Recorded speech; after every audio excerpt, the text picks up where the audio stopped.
Hello everyone, if you're new to my channel, consider liking and subscribing. It will make me feel wonderful if you do that. Thanks. By the way, I also have another Naruto and Luffy fanfiction channel. If you are interested, link is in the description. At the age of 15, Luffy dies. Due to an astronomical chance, a higher dimensional being and an individual from another universe, he gets a new life, infused with memories of a vastly different version of himself. Follow a self-aware Luffy as he navigates his messed-up world, armed with new knowledge, and tries his hardest to make everyone around him as joyful as possible. Adios. Nami stepped out of the cabin and basked in the early morning sunlight, feeling invigorated and refreshed. The breeze was gentle and cool, the skies were clear, the weather looked perfect, just right and peaceful. It was a perfect and serene early morning, and then she started hearing shouts and giggles. "Goddammit! Play me one more time." She heard Zoro's yell, which was followed by the she laugh she was starting to like a lot, before Luffy's voice said, "You won't find out anyway. What's the point?" "I will. I just need time. Excuses. Oh hey, Nami, mornin'." Nami walked over to them, curious to see what they were arguing over, and gave them a blank deadpan look when she found the two sitting across from each other playing Thumb War out of all things. "I can't believe it," Nami said, standing next to Luffy with her hands on her hips. "What are you guys? 8. Why are you playing such childish games so early in the morning?" Shut up," Zoro snapped. "Let's go again, Luffy." Sure. The two played for a couple more rounds, and each time Zoro's thumb got pinned down and he got increasingly frustrated. "What is it? I can't figure it out." She. Let's continue. You kids are so noisy this early in the morning," Makino said, sleepily walking out of the cabin. "What's the ruckus?"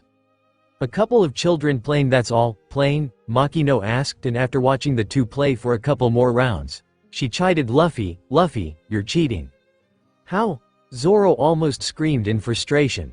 She, that's the game. He knows I'm cheating, he just has to figure out how." "Huh," Nami blinked, "but you won fair and square though, I saw you guys playing." "Now do you understand?" Zoro sighed. "It almost seems like his thumb momentarily becomes longer. It's an illusion, but I don't know how he's doing it." PFF'd. Makino stifled a laugh, understanding why Luffy was having so much fun. He was indeed just stretching his thumb just a millimeter for just an instant when he was going for the attack to pin Zoro's thumb down, and thus, Zoro was losing. Zoro already knew the answer, that his thumb stretches, and yet, he was breaking his head over it.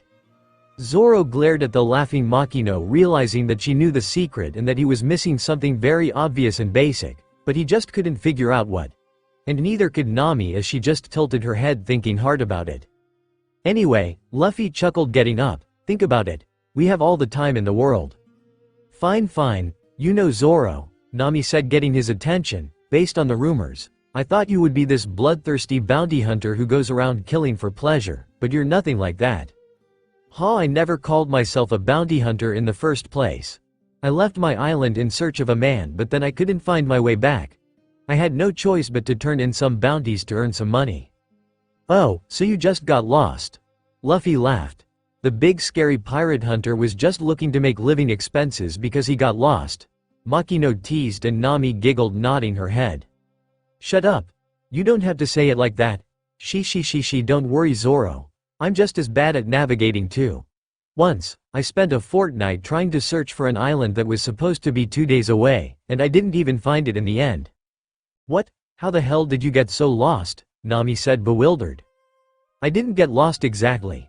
I didn't know how to read currents, so they just kept blowing me off course, and I ended up on some other island. Man, that was so frustrating." "And you call yourself a pirate? Never heard of a pirate who can't navigate," Zoro said, while Nami sighed exasperatedly. "Don't worry. That's why I found the best navigator," Luffy declared, pointing at Nami, and she sighed, already used to Luffy's compliments on her navigational skills, but a hint of a prideful smile did show on her face. "Anyway," Nami changed the topic, "we should be at Flint Town in a couple more hours." "Okay, good." Luffy nodded and spotted a news coup flying over them just then. He got its attention, bought a newspaper, and started leafing through it, while Makino set to cooking, with Zoro helping out and Nami sunbathed. "Makino, you cook please," Nami interjected. "No offense, Zoro, but your cooking is just as bland as Luffy's. It's fine for a few times, but eating the same every day is tiring. As long as it's edible, that's enough, Zoro grunted. You just made her point, Makino said with a smile. It's not like she's any better, I'm better than you at least, Nami snapped. Calm down now, Makino said, feeling like the mother of the group. Well fine, I'm just decent, Nami conceded, but still, Makino's the best among us. Yeah, why don't you become the cook of the crew? Zoro asked. I can make only a few dishes very well. I'm not good enough to make things for an entire crew 24/7.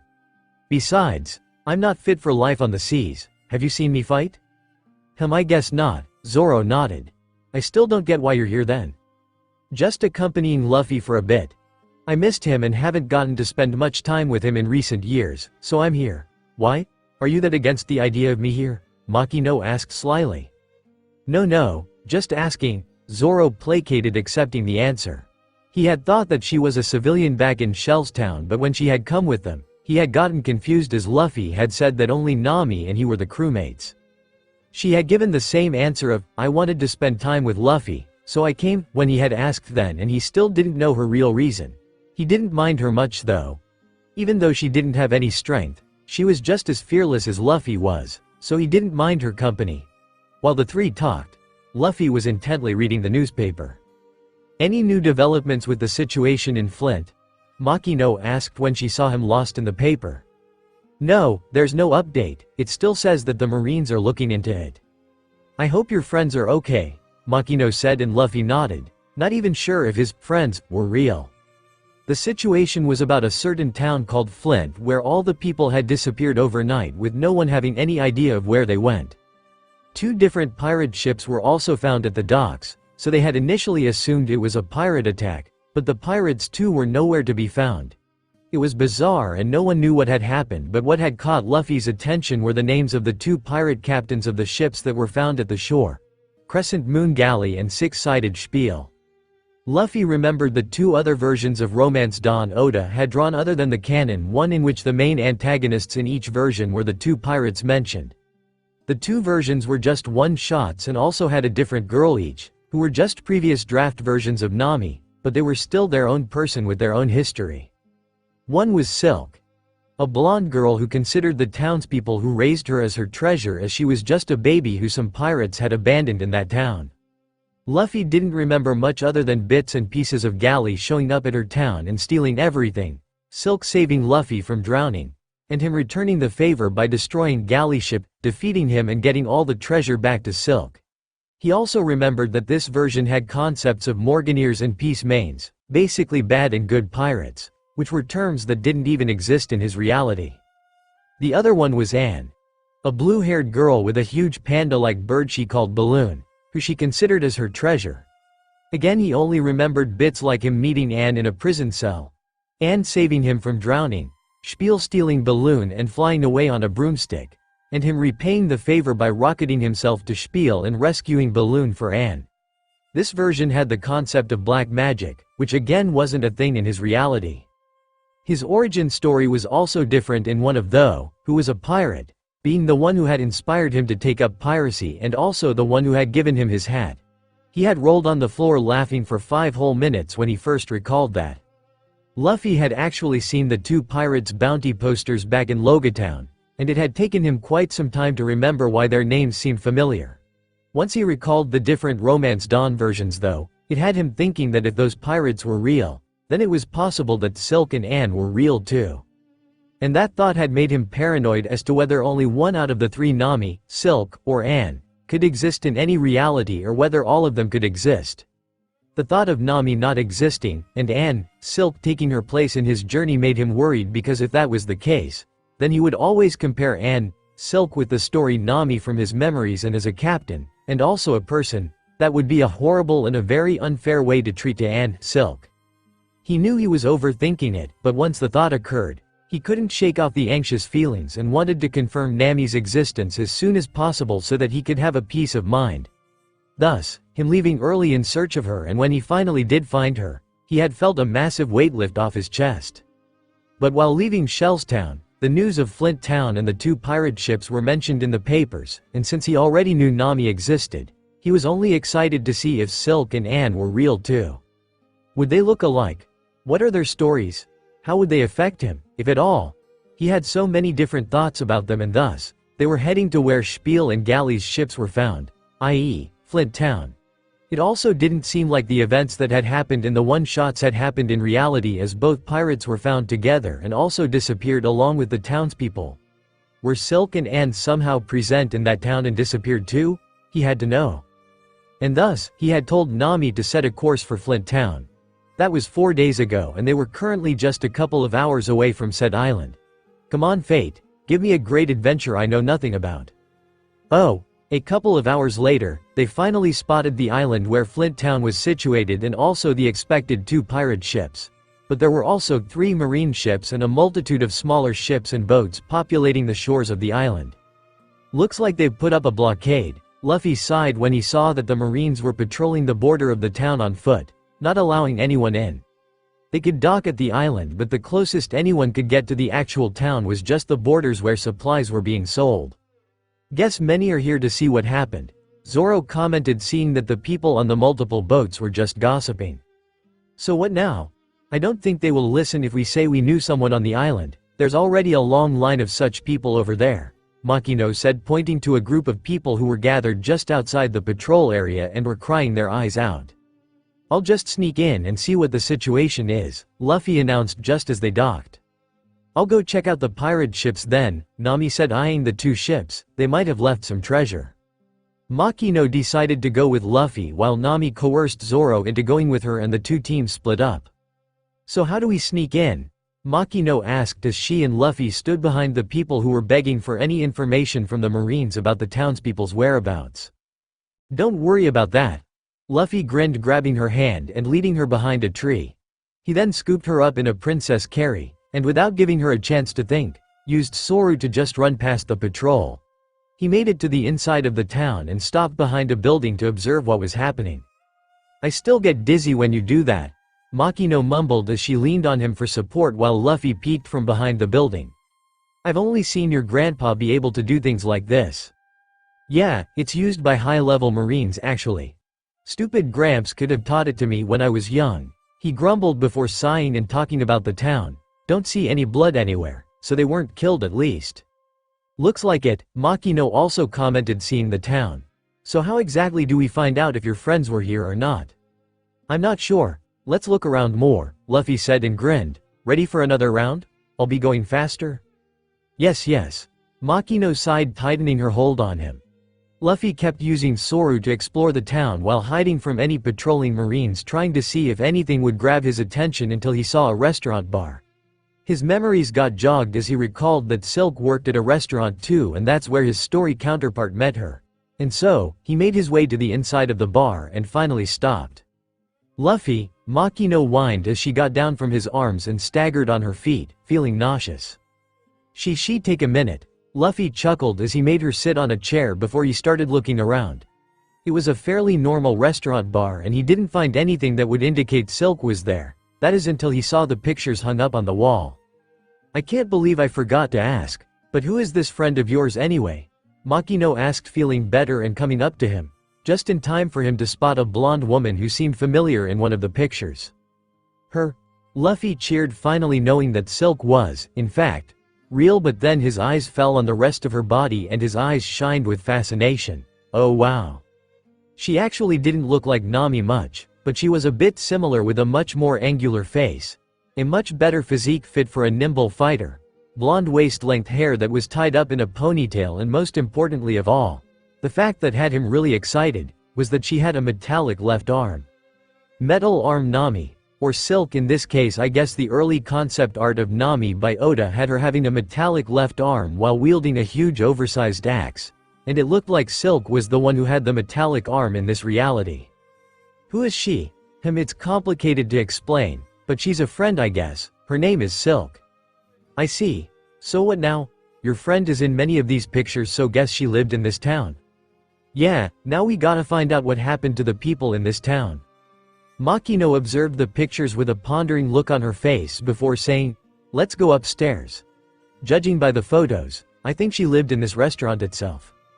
Yeah, maybe. The two then made their way up the stairs and reached the first floor, which had a small corridor leading up to 2 rooms. They went through the first room and found it was the room of a middle-aged man, who was most probably the restaurant owner. The second room, however, had Luffy oohing and awing in excitement as he felt like he had entered a steampunk workshop.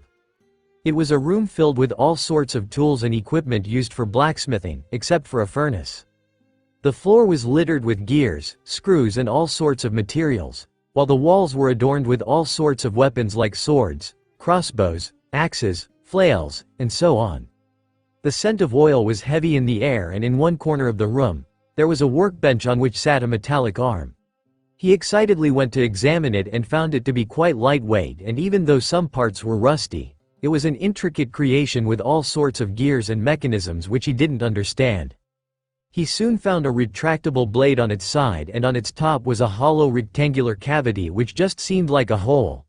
He observed the weapons hanging on the wall and noticed a block piece of metal sticking out at the handles of all the weapons and understood. He picked up a crossbow and slotted the block-shaped piece of metal sticking out at the handle into the block-shaped hole in the firearm, and it clicked and platched between weapons. "Whoa," Luffy breathed in awe. "Looks like she's quite the innovator. I want her." Luffy instantly made up his mind to make her join his crew. But then again, the townspeople were her treasure, so would she even leave them? Well, I don't know much about this reality silk. Let's just find her and ask. "Why you want her?" Makino asked, bewildered. Luffy gave her an amused smile. "You know what I meant." "Well, with the way you keep flirting with girls, I actually don't." She take it up with Leo. It's his influence and I can't help it." "Oh, don't worry, I will," she said calmly, but she had long since vowed that if there was such a thing as an afterlife, she would find Leo and torture him until he begged for mercy for corrupting her poor, innocent Luffy. She was the second person after Reiju to make the same vow, and they were just the start. Well, anyway, we need to first find out what the Marines know to get a grasp of what happened here. "And how will we do that? I think that's their temporary base, so I'll just sneak in," Luffy said as he looked out the window. A bit further away in a big building, multiple Marines were going in and out while some guarded the place, so it seemed like they were using that as a temporary base. He was planning to just soaru in and find out what all he could, but he spotted a couple of familiar faces and his eyes lit up. "Smokey and Tash are here." "You don't even have to point out who Smokey is." Makino giggled when she looked outside and spotted the Marine with 2 cigars in his mouth. "Who are they?" "Marines I met back in Logia Town. I think I'll just go and ask them." "Really? Won't they be surprised if we suddenly pop out?" "It'll be fine. They're good, ma." He stopped when something else caught his eyes. Just at the entrance of the temporary Marine base was a huge cage where a huge bird was locked up. The bird was white with black wings, an elongated yellow beak, and had black coloring around its eyes that made it look like a panda. "Balloon!" Luffy yelled. "What? That huge caged bird? Its name is Balloon. That means Anne was here too." "Anne? Another friend. Looks like Anne and Silk were both here. And the bird is Anne's friend." "Yeah. But why have they caged Balloon? And it looks sad and dazed." "It looks hurt too." Luffy only then noticed that one of its wings had streaks of red. "Think it saw what happened here. Maybe it got hurt while trying to protect Anne from whatever made the town disappear?" Luffy sighed. "We won't get anywhere with just speculation. Let's go ask Balloon." "Okay. Let's hope Smokey is feeling friendly today." "Nah, he's always grumpy," Luffy chuckled. "Joy." The two descended downstairs and walked outside the bar without any warning. A couple of Marines spotted them as they walked out and shouted, "Intruders!" while leveling their rifles at them. That alerted the rest of the Marines around, and soon, multiple rifles were leveled at them. Luffy made sure Makino was fully behind him and also stood close to her in case any of them fired at her. "We're friendly," Makino yelled, starting a dialogue. "How did you get in?" "We snuck in, duh," Luffy deadpanned. "Luffy, don't be rude, Straw Hat," a gruff-sounding voice said from towards their base. Smoker had also heard the shouts of "intruder" and was now standing just outside the entrance, along with Tashigi. "Hey, Smokey, nice to see yaw again. You too, Tash." "What are you doing here?" Tashigi asked, bewildered. "Had a couple of friends who were in this town and they've disappeared too. You guys weren't letting us come in, so we snuck in." Smoker sighed. Leave this to the Marines, kid, go home. Not until I can talk to Balloon? Balloon? That panda bird you've caged up, Luffy said, pointing at the poor bird. It's the partner of one of my friends who disappeared. Let me talk to it and then we'll leave. Smoker saw the bird and alternated his gaze between Luffy and the bird, unable to decide whether to let him talk to it or not. Hey, I'm the captain here. Another Marine popped up from inside the base before he could make up his mind and looked challengingly at Smoker. He then turned to Luffy and Makino while looking extremely annoyed. I'd have you two imprisoned for trespassing in an investigation zone, but you know this stupid bird? It has been a real menace to us ever since we came here. It hurt a few of my men too. How will you compensate me for that? I don't think civilians are expected to pay for stuff like that, Makino said calmly, observing the clearly corrupt Marine captain. If you get hurt on the job, then go ask your superiors for compensation. Not expecting her to talk back, the Marine captain glared at Makino threateningly. How dare you raise your voice against a Marine captain? Men, arrest this woman on charges of assault. Luffy stepped up, cracking his knuckles, not saying anything. Captain Gideon, Smoker spoke up. I didn't see any assault here. So if you arrest that woman, I'll let the superiors know she was brought under false charges.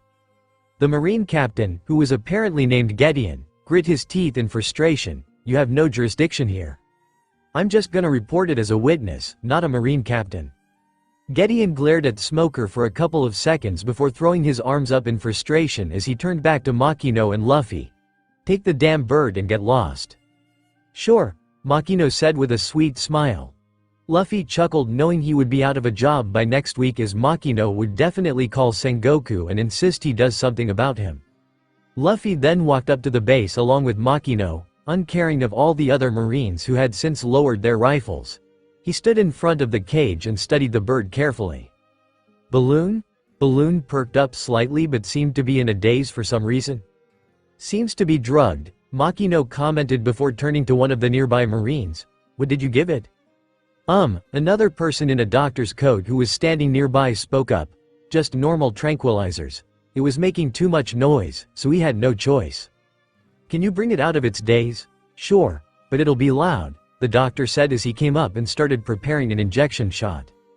Meanwhile, Luffy looked at Smoker and Tashigi still standing by the door, observing him. What have you guys found? As I said, leave it to the Marines, kid. My friends might be in trouble, please? No, fine. Luffy grumbled, pouting slightly.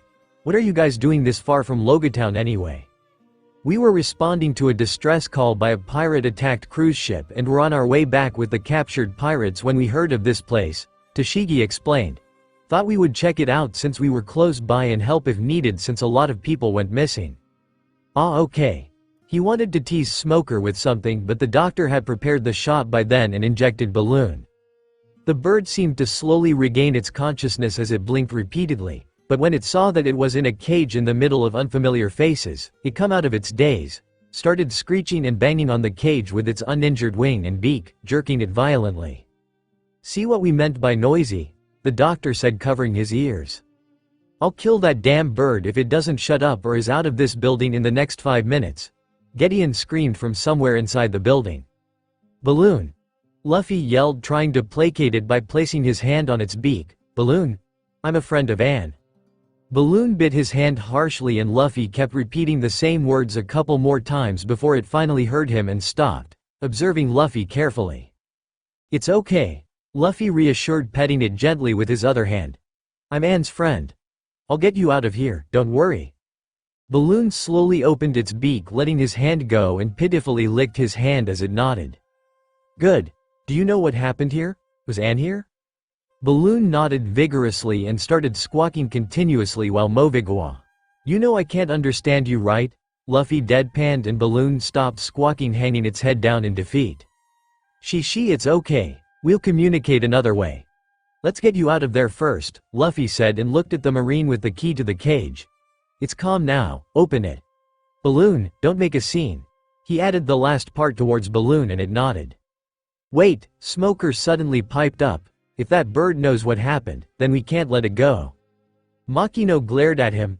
Really? We didn't know it was a witness, Smoker calmly said, but felt an inexplicable trace of fear when Makino glared at him. Ma'am. We're sorry, ma'am, Toshigi placated, but we are trying to find out what happened here too. It would help us if the bird could give us any information that would help us track down the missing villagers. Makino looked at the pleading look on Toshigi's face and sighed, calming down. It's okay, Makino. Unlike the other bastard, these two are good Marines. We can trust them, Luffy said, directly looking at Smoker, and his eyes twitched in annoyance. Yeah, okay, Makino relented. The cage was soon opened and Balloon stepped out, immediately sticking to Luffy's side while cautiously observing the rest. It snapped its beak a couple of times, making a loud snap sound at some of the Marines, who stepped back in fear. Luffy ruffled its feathers, trying to calm it down, and noticed the badly wounded Wayne. You can't fly? Balloon shook its head sadly at that.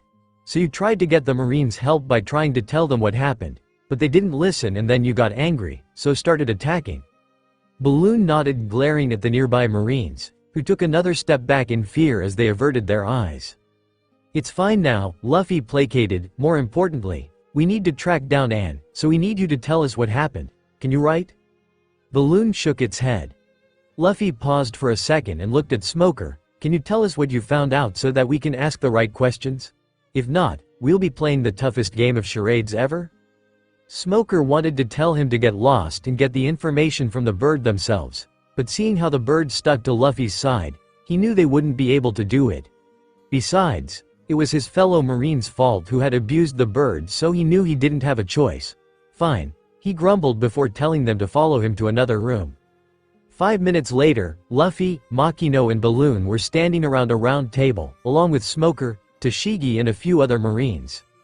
Gideon was also in the corner but didn't acknowledge anyone. There was a map of the island on the table and all its surrounding islands with various paths marked.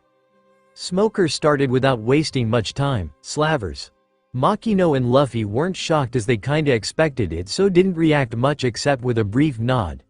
Smoker thought Luffy would at least flinch or show some reaction as he had been enslaved himself, but he just stared at him, asking him to continue, and so he did. There were signs of a struggle in various places, but no large amounts of blood. So safe to assume they were all captured alive. Drag marks indicate that the people were dragged towards the shore where there was another ship besides the two pirate ships. How do the pirates tie into this? Makino asked.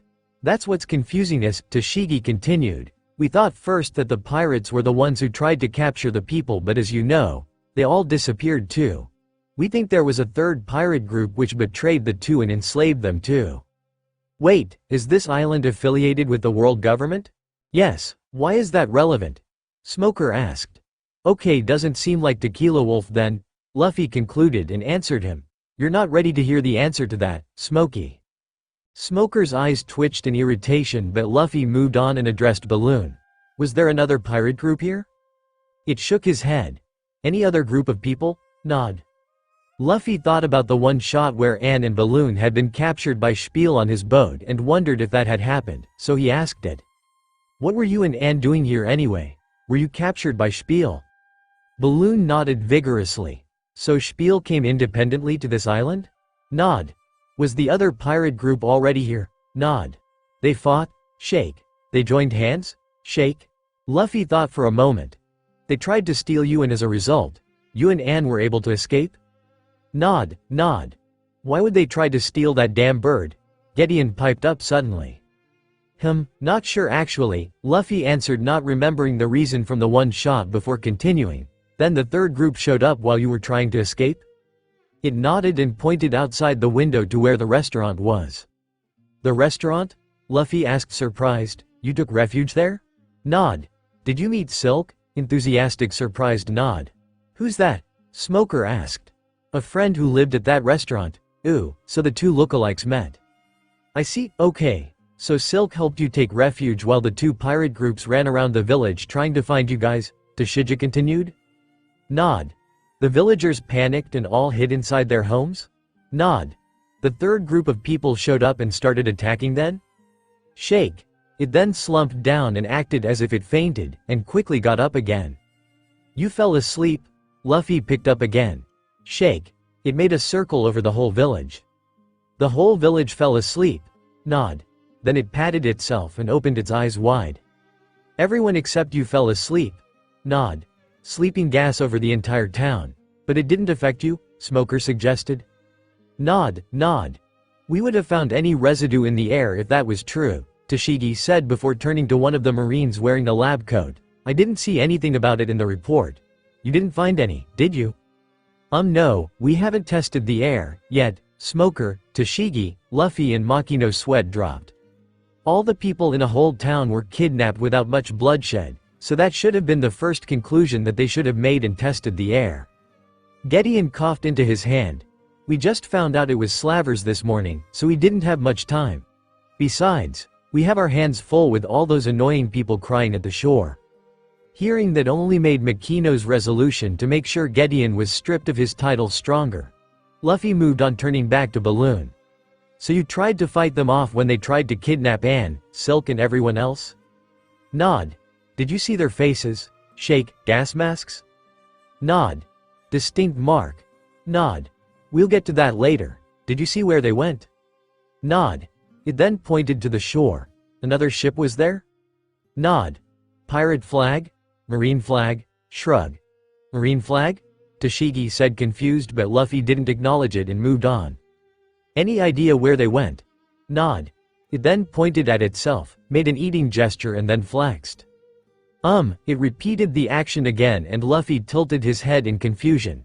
It then took a fruit from a nearby table, ate it and then flexed. Ate something and become powerful? Toshigi suggested, unsure.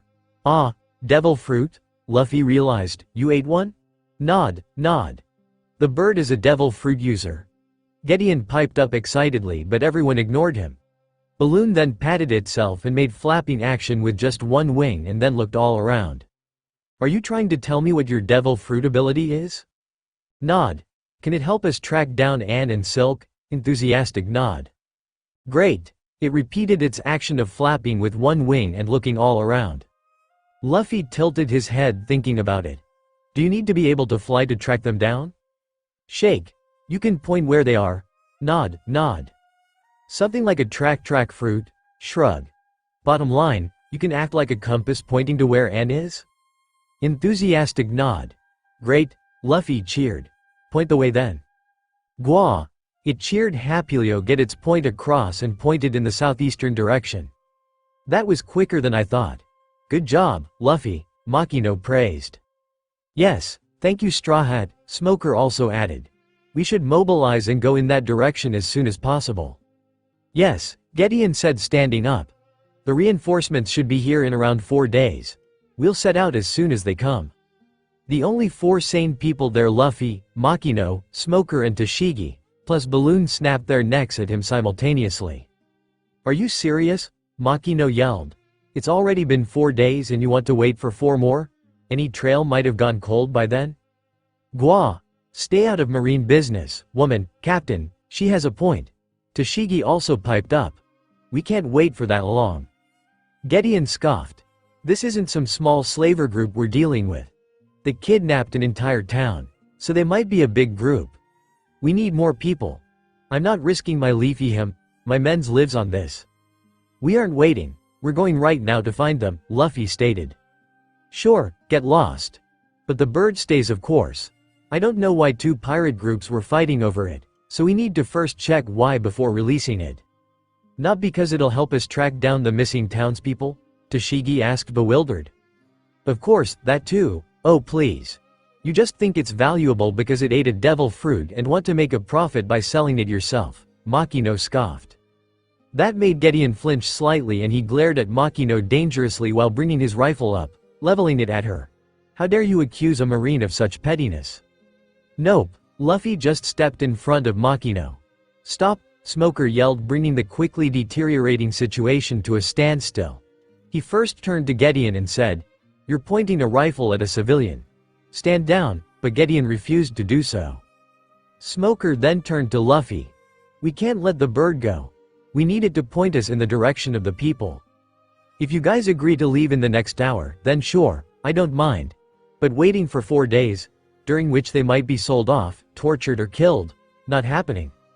Smoker grit his teeth in frustration, knowing he was right. He turned back to Gideon, who was still glaring at Makino. The boy is right. We need to start the search as quickly as possible. Captain Smoker, I've been lenient enough till now, but you're crossing the line.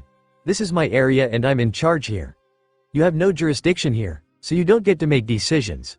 I say we wait for 4 days for reinforcements, so we wait for 4 days. That's final. If you don't want to stick around, then kindly leave. I didn't ask for your presence here either way. Smoker glared back at him and Tashigi looked ready to blow a fuse, staring at Gideon as she gripped her shigure tightly. There was silence as tensions rose in the room. Let's just leave, Luffy, Makino said, breaking the silence. And what makes you think we'll let you do that? Gideon scoffed. Makino put her arms around Luffy's neck as he grabbed her by the waist with one hand and grabbed Balloon with the other.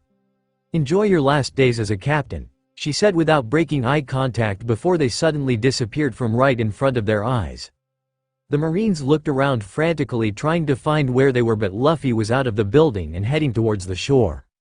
Is he a devil fruit user too? Gideon screamed. Find them now. Yes sir. Meanwhile, Luffy hadn't gone far and hid behind a building that was just a block away.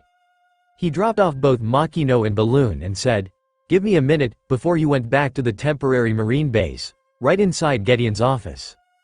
He didn't have time to go through the doents there, so he just glanced at a few before stuffing them all inside his sling bag. Job done. He was just about to leave when he saw a bag full of treasure lying in the corner of the office. Thinking that Nami would like it, he grabbed it on his way out. He then went to Silk's restaurant, grabbed the metal arm and a few weapons and put them all inside another bag before going back. Okay, let's go, Luffy said, appearing before Makino and Balloon again, and they started making their way towards the shore. But he suddenly spotted Zoro and Nami coming towards their direction while taking cover behind buildings, so popped up next to them while carrying 2 bags, Makino and Balloon, making them flinch in surprise. Hey guys, what's up? Will you stop always doing that? Nami snapped, snappy as always. GWA, Balloon suddenly piped up excitedly when it saw Nami, but it stopped midway and tilted its head curiously at Nami. Ooh, did it think she was Anne? She guess Anne looks like Nami at least. It's gonna be fun when they meet. I found them. They're here, a voice yelled from behind them before anything could be said further, and the 4, plus Balloon, turned to see Marines quickly mobilizing behind them. Luffy, Zoro smirked as they all started running away with Makino and Balloon in Luffy's arms. You weren't kidding when you said that she always shouts and gives away our position when we're trying to be stealthy, huh? It's his damn fault, Nami snapped. Another shot. Luffy, Zoro and Makino cheered in unison. Shut it, Nami smacked the swordsman. Moving on, Zoro said, sending an irritated glare at the navigator. What's with the bird? I'll explain later. We need to run away first. No wait, Nami interjected. I think the Marines took the treasure from the pirate ships. We can go CH. Here ya go. Luffy grinned as he handed her the bag of treasure, and she just blinked looking at the treasure before her face bloomed into a huge smile as she looked back up at Luffy. You're forgiven for always scaring me. Thanks, Luffy chuckled as they ran, but he noticed Zoro was somehow suddenly running perpendicular to them. Zoro, this way. Oh, Zoro stopped before changing direction and coming back to them while Luffy chuckled, seeing his legendary sense of direction in action. They soon made it to the shore, jumped into the boat, and Nami quickly unfurled the sails while Luffy and Zoro grabbed the oars and started paddling away. Just as they got far enough, Smoker and Tashigi showed up at the shore, having figured out that the two would leave the island now that they had Balloon. Straw Hat, stop! Smoker yelled. Oh, hey Smokey! Luffy yelled back. Sorry, but we can't do that. We've given you the general direction, so make do with that. And while grinning added, today's the day that you'll always remember as the day that you almo. Unfortunately, he couldn't finish his epic escape line when he heard a loud thud right next to him and turned to see Zoro collapsed on his knees while he gawked in Smoker's direction as if he had seen a ghost. Keikuina? He breathed. Oh, forgot about that. Luffy looked back at the shore and saw Tashigi standing right next to Smoker and didn't know what to do. Should he stop and let Zoro talk to her? They were far by then, but he still didn't mind going back. Zoro noticed Luffy looking at him quizzically and quickly composed himself as he sat back down inside the boat. Do you want us to stop? No need. Just my eyes playing tricks on me, that's all. He grunted and turned his gaze away from the island. Luffy thought for a moment but shrugged, accepting his answer as those two would meet in Logatown either way, and started rowing again. Meanwhile, Smoker wanted to just use his powers to drag them back, but what would he do after? Gideon was right in saying that he had no jurisdiction, and the best he could do was let his superiors know about it and hope they would send someone else to take over the case. "Sir, are we letting them go?" Tashigi asked, agitated. "Do you want to tell them to wait for 4 days doing nothing when their friends might be in danger?" "No, but we can't let them just go. They might put themselves in danger." "Oh, don't worry. Something tells me that the Straw Hat can take care of himself, and that green-haired woman was." Carry but held himself back. Him being scared of a woman half his size who didn't look like she had ever trained in combat was illogical and embarrassing to admit. Well, she looked like she knew what she was doing. So hopefully, they'll be smart enough to pull back if they stumble across something big. "I see, let's do what we can. We'll let HQ know that the captain here is incompetent and tell them to assign someone better, and fast." "Yes, sir." "So the bird is pointing the way?" Zoro asked, confused. "How though?" "I know birds have a sort of internal compass, but that's for places, not people," Nami added. "So how exactly is it pointing to your friend?" "Gua. Some kind of track fruit, I guess," Luffy answered. "Not sure which one exactly." "What? Track fruit? What does that mean?" "He's talking about devil fruits," Makino answered while she bandaged Balloon's injured wing. "Balloon has eaten one." "Devil fruits?" Nami gawked. "That myth is real?" "Really?" Zoro asked, surprised too. "And animals can eat it too?" "Yep, to all questions just now. You're kidding, right?" Nami said, looking at Balloon skeptically. "I've heard some horror stories of devil fruits transforming people into, well, devils. Thought they were scary stories parents tell their children." "Yeah, same here," Zoro chimed in. "Heard it gives supernatural abilities and turns people into hideous monsters. They were baseless stories until today." "Ooh," Makino piped up excitedly. "Is it time for Professor Luffy to make an appearance?" "You know it," Luffy smirked as he stood at the bow of the boat and adjusted his imaginary glasses, making Zoro and Nami sweat drop, but they went along with it in favor of learning whatever he had to say. "Okay, listen carefully, kids. There are 3 main types of devil fruits." Luffy began explaining the 3 types and how powerful each one was, by the end of which, Zoro and Nami were even more skeptical. "This all sounds too far-fetched. You're just making stuff up, aren't you?" Nami said with a peeved expression.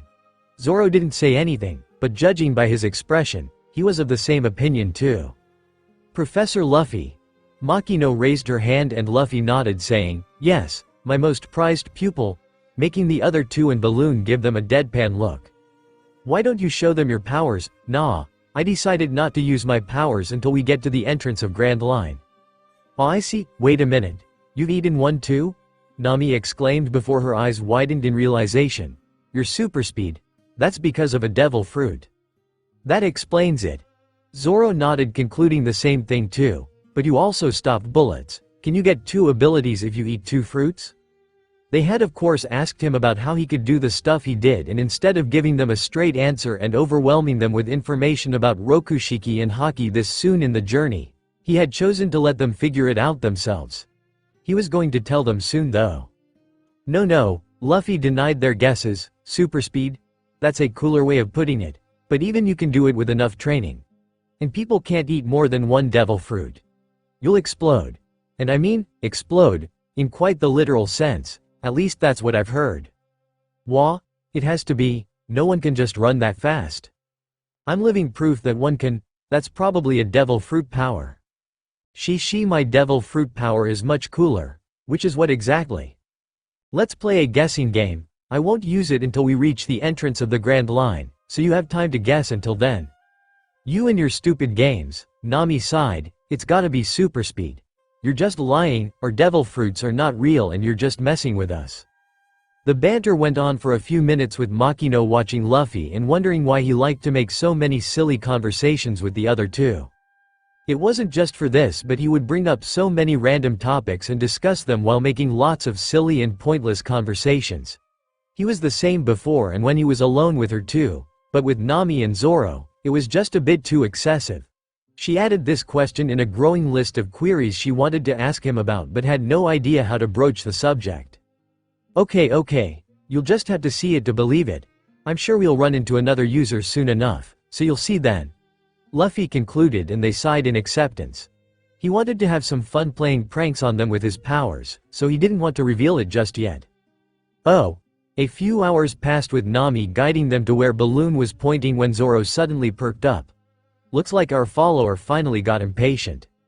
Yeah, looks like it, Luffy said as both men turned their gazes to where a lone boat was following them from a distance. We're being followed, Nami asked surprised. Yeah, ever since we left the island. They've kept just out of range most of the time, but I've spotted them a few times. Looks like a small dinghy with just one person on it, Makino said looking through a pair of binoculars. You think it's the Getian bastard? Nah, he wouldn't come alone. Slow the boat down, Nami. Let's see who it is. Okay. A few minutes later, the boat came closer and they could finally see the occupant on board. The person was wearing a full-body blue cloak which even hid their face with a hood, so they had no idea who it was, but the person was looking right at them. Luffy waved at them hoping to start a dialogue. Hey there. The person chose that moment to suddenly jump towards them and with an outstretched leg brought it down on their boat. Luffy intercepted with his own leg and the two clashed. Luffy was surprised when he actually got pushed back, but it was just momentary as he wasn't expecting the person to be staring, so hadn't put much into the attack. When he used more of his strength to push back, the person also seemed to get surprised and used his leg as a jumping pad to jump back into their own boat. Whoever it is, they're strong. Luffy became excited at the prospect of meeting someone strong and his face betrayed his joy as it split into a grin. The person landed back in their own boat, also seemingly surprised at the strength as they flexed their leg. Luffy jumped off his boat as he didn't want the others to get caught in between if they fought there and took the battle to the other boat. As he landed, the cloaked person stared at him in wariness. I don't know why you're attacking, but you're strong, Luffy said, cracking his fingers with a grin. The person chose that moment to remove their cloak and revealed themselves to be a woman in her early 20s with vibrant dark blue hair flowing down to her waist. She was wearing a simple white shirt and knee-length pants, and on her ears hung helix-shaped earrings that swayed gently in the wind. Her eyes were the same vibrant blue as her hair, and currently, they were furiously glaring at him. Luffy had absolutely no idea who she was, but her face seemed familiar for so a reason. He went through all the fillers and movies he could remember, but her face didn't ring any bells. She was strong though, so he was happy that a strong unknown person had popped up. Give me back my sister, the mystery woman hissed. Your sister? Luffy tilted his head, puzzled. All his battle lust was on hold for now as he saw that she was furious at him. He first had to clear up whatever misunderstanding she had and then ask for a fight. Who's your sister?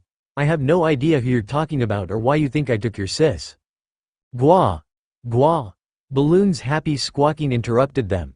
The two turned towards Balloon, stared for a second at its happy squawking and then looked back at each other. Balloon is your sister? I haven't taken her or anything, Luffy began. Don't play dumb with me, you kidnapped my sister, where is she? Listen, you can have Balloon back, I didn't kidnap her. Not Balloon, you dimwit. Where's Anne? Luffy's eyes widened and dyed her face and finally realized why it seemed familiar. Even though he couldn't tell right away, when he looked for similarities between the two, he could see a semblance of Nami's face in hers. You're Anne's sister? So you do know her, the woman hissed as she brought daggers out of seemingly nowhere and started attacking Luffy with impressive speed and accuracy. Luffy barely managed to dodge the attacks on the small boat where either couldn't move much, but he wasn't using his observation. Hey, stop. Let's talk, Luffy said as he kept dodging and deflecting her attacks, and the woman got increasingly frustrated. After a minute, she jumped back and put some distance between them while looking at Luffy warily. You're strong, who are you? Before he could answer, Balloon's loud squawks again interrupted them. Gwa. Gwa. Luffy. I think the bird is saying not to fight, Makino yelled, and when the two looked towards it, Balloon was panicking while shaking its head and making an X with its wings. Luffy looked back at the woman who was also looking at Balloon curiously before she turned her gaze back to Luffy but was a bit calmer. Balloon says not to fight. Yeah. Let's talk. We're friendly. The woman nodded slowly after taking a moment to consider and looking at Balloon once again. They waited until the two boats got closer, and once they were parallel, Balloon jumped into the woman's arms and nudged her lovingly while Luffy went back to his own boat and sat beside Zoro, puzzled at the new person who showed up. "I'm assuming you didn't know Anne had a sister?" Makino asked. "Yeah, well, I kinda don't know Anne either," Luffy said, awkwardly rubbing the back of his head. He realized that apart from that one short 40-page story regarding Anne which he vaguely remembered, he had absolutely no idea about her life. "Wait, what?" Nami said, puzzled. "Isn't the whole reason we came here because of your friend?" "It's complicated." Meanwhile, Balloon was trying to convey something to the woman with its wings and squawks, and the woman actually seemed to understand. "Guess we owe you an apology for attacking you," she said after Balloon was finished. "Nah, don't worry about it. Let's start over then. My name is Liz. I'm Anne's older sister." "I'm Luffy. Nice to meet ya." The others also introduced themselves and her gaze lingered on Nami for a bit. "What?" Nami asked. "No, it's just, you dress just like my sister and kinda look like her too." "Oh, anyway," she shook her head, getting back to the topic. "Balloon tells me that you saved him? You can understand him? Kinda. Spent a lot of time with him so can understand basic stuff at least. So, can you elaborate? We followed Anne's trail here and saw you running away with Balloon. So, we assumed you were one of the pirates who kidnapped her." "You mean Spiel?" Zoro asked. She snared at the name hatefully. "Yes, he wiped out our whole village because he wanted Balloon." Balloon's head hung low and Liz ruffled his feathers, assuring him it wasn't his fault. "So that's what happened," Makino said sadly. They then took turns and explained how they learned what happened at Flint Town. Liz sighed deeply, rubbing her face in frustration. "First pirates and now slavers. What kind of shit luck do we have? What about the Marines?" They then explained how Gideon was waiting for 4 days before acting and thus, they had taken matters into their own hands. "Stupid Marines. Can't depend on them when the time comes," Liz spat hatefully. But she soon shook her head, getting rid of such thoughts and focused on the important matter. "So, Balloon can point towards Anne, so we should be able to track her down." Balloon nodded enthusiastically. "Point towards her how?" Nami asked, wanting to know if what Luffy said was true or not. "Oh, he's eaten a devil fruit," Liz answered, and Nami gaped again. "So it's true? You don't know devil fruits exist?" she asked curiously. "Just gave them the explanation of the different types, but I guess they won't believe it until they see one with their own eyes," Luffy answered, and Liz nodded in understanding. "Anyway, we just gotta wait now, huh?" Liz said with a sigh and leaned on Balloon to relax. She then looked at Zoro for a second before asking, "You're Roronoa Zoro, aren't you? Are you guys bounty hunters?" Zoro nodded before saying, "Not a bounty hunter anymore. We're pirates," Luffy answered. "Pirates?" Liz muttered in surprise, and everyone except Luffy was surprised by her lack of wariness at the term pirates. She was confused though. "I don't get your relationship with Anne. I don't think she's ever mentioned you all." "Sure. She snuck out of our village sometimes on Balloon's back, so she would be with Balloon outside the village. But Balloon also has never seen you. Just where did you meet Anne? And how did you become close enough that you're willing to risk your life to go against Marines and also head into what I assume will be a slaver hideout?" The others turned to Luffy and he sighed internally, not knowing how to answer that question. Liz also understood that he was the only one who knew Anne and looked at him expectantly too. Luffy tilted his head from side to side, trying to think of how he could explain the situation. "It's complicated." Luckily for him, Liz sighed sadly as she ruffled Balloon's feathers and came to conclusions herself. "Did she tell you not to say anything to me?" She trailed off sadly. "I know we haven't been getting along for," she paused and chuckled darkly, "years now, but if she befriended pirates, I thought she would tell me." She sighed deeply, letting it go. "Okay, we won't ask." "Did I get pulled into some family drama right now?" Luffy wondered, but was also glad that he didn't have to explain anything right now. He quickly changed the topic. Hey, you up for a spar after all this is over?" Liz smirked as she nodded. "I wanted to ask the same too. You're quite strong to be able to dodge all my attacks." "You use daggers?" Zoro asked, curious about her fighting style too. He was also impressed by her speed and accuracy during the short spat she had with Luffy and wanted to fight her too. "More of a chaotic fighter actually. We'll show you when we're on land." She grinned excitedly and Luffy and Zoro matched her grin. "You're a battle maniac too?" Nami sighed. "Kahahaha, yep. Liz didn't really talk much about herself or her past, so Luffy didn't really learn much about her, but he found her to be quite interesting. She had this weird quirk where she would sometimes use we or us instead of I or me, which intrigued him and made him wonder if she was royalty. Apart from that, she had taken quite a bit of a liking to Nami as she kept trying to talk to her and her face would light up with joy whenever Nami laughed. Probably starved for her sister's smile, he concluded. He was curious to learn more about her and he couldn't wait for wherever they were going. Balloon couldn't really tell how far someone was, so they had no idea how long it would take, but thankfully, the first clue to the whereabouts of Silk and Anne, along with the rest of the villagers, came just a few hours later in the form of shouts of, "Help! Help!" And they saw it was coming from a small boy who was drowning in the sea a bit further away near a rock cropping. "There's a kid drowning," Liz yelled as she immediately started rowing her dinghy towards the kid while Luffy did the same too, but he was confused as he sensed another presence hiding behind a rock just near the drowning kid. And the kid also wasn't giving any feelings of despair either. It hit him too late that it was a trap.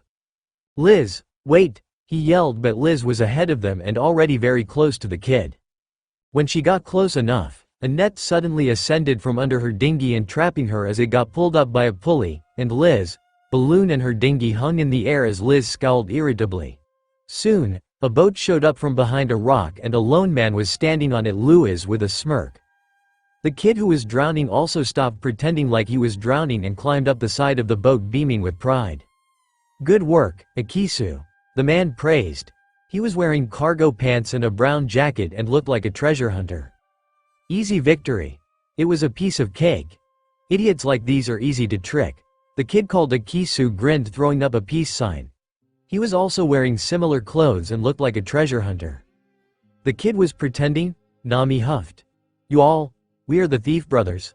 I'm Boruto," the man said with a flourish while pointing a gun at Luffy. "And I'm Akisu." The kid introduced himself with a smug smile. "Don't make a move and hand over all your treasure, otherwise your friend you." Their threat stopped short when Liz's boat fell back down into the sea and a scowling Liz pointed a dagger at Boruto. She had just cut the ropes easily and the man and the child got scared looking at her angry expression. Don't try anything," the kid yelled at Liz, getting into a defensive stance.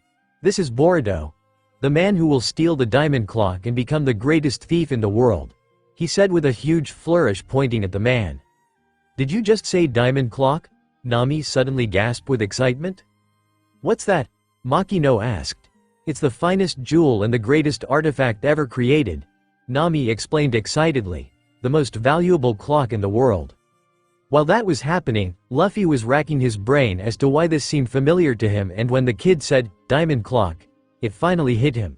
Clockwork Island. It was a movie that was set in East Blue which Leo had seen once a long time ago and he didn't even remember the plot. As far as he recalled, there was an island called Clockwork Island which is taken over by a pirate. Luffy and the others go to said island, beat the pirate and save the island. He didn't even remember who the antagonists were. Luffy was brought out of his thoughts when Akisu started screaming as Liz jumped onto their boat while Boruto stood bravely in front of her, but from his eyes, one could tell that he was really scared. Liz also seemed to notice that, and with a sigh, put her daggers back and jumped back on her own dinghy while saying, "You guys are too pathetic." Boruto sighed softly in relief while Akisu screamed at her while hiding behind Boruto, telling her to take her words back and calling her chicken. "Let's go, Luffy," Liz said, not even bothering to look at the two brothers. "No wait," Nami hastily yelled and then got the attention of the two brothers. "You guys know where the diamond clock is?" Before the two could answer, Liz sighed in irritation. She could see the desire for the supposed valuable clock in Nami's eyes and concluded that Luffy and the others would also want it. "I don't have time for this," she said before looking gratefully at Luffy. "Thanks for rescuing Balloon, Luffy. You guys can go after that clock. We'll go our separate ways here. I need to find Anne as fast as possible." "Liz, wait." Luffy stopped her before quickly looking at the man. "If we go in this direction, will we go to Clockwork Island?" he asked, pointing in the direction Balloon was pointing. "Why, yes." Boruto stuttered. "Did a ship come by here around 4 days ago carrying lots of people?" "Oi, who are you to ask questions, huh?" Akisu raged while Boruto tried to hold him back and answered. A huge ship did come by, but I'm not sure about the people. You think Anne was taken to this clock island? Liz asked, more interested now that she knew Anne could be there. Looks like it, yeah. And what's Clockwork Island? Makino asked. I've only heard rumors, Nami answered. They say it's a floating island, so any story about it is a total myth. It supposedly has the diamond clock, but again, it's just stories. A floating island? Zoro said skeptically. It's probably just a story then. It's not just stories, Boruto interjected. Clockwork Island and the surrounding areas have been taken over by the Trump siblings. They are a group of nefarious pirates who terrorize everyone and force people on the island to build weapons for them. Anyone entering this part of the sea is killed or kidnapped by them, so it only exists as stories. Do they kidnap people from other villages too? Makino asked. I am not sure. Here, he said and handed all the bounty posters of the pirate crew.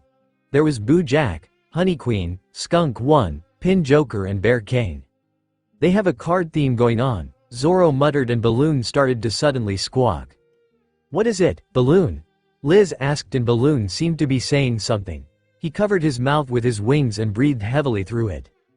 Gas mask?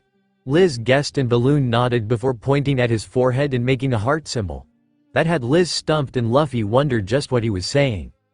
He remembered Balloon telling them about how the third group who had gassed the people in the town had distinct marks and made the connection. Are you trying to tell us what the distinct mark was on the group who gassed the people back in the town? Balloon happily nodded and drew a heart mark again, followed by a diamond shape. Card symbols, Zoro said, realizing, and they all looked at the posters again. Each pirate had a card symbol, heart, diamond, spade and clubs.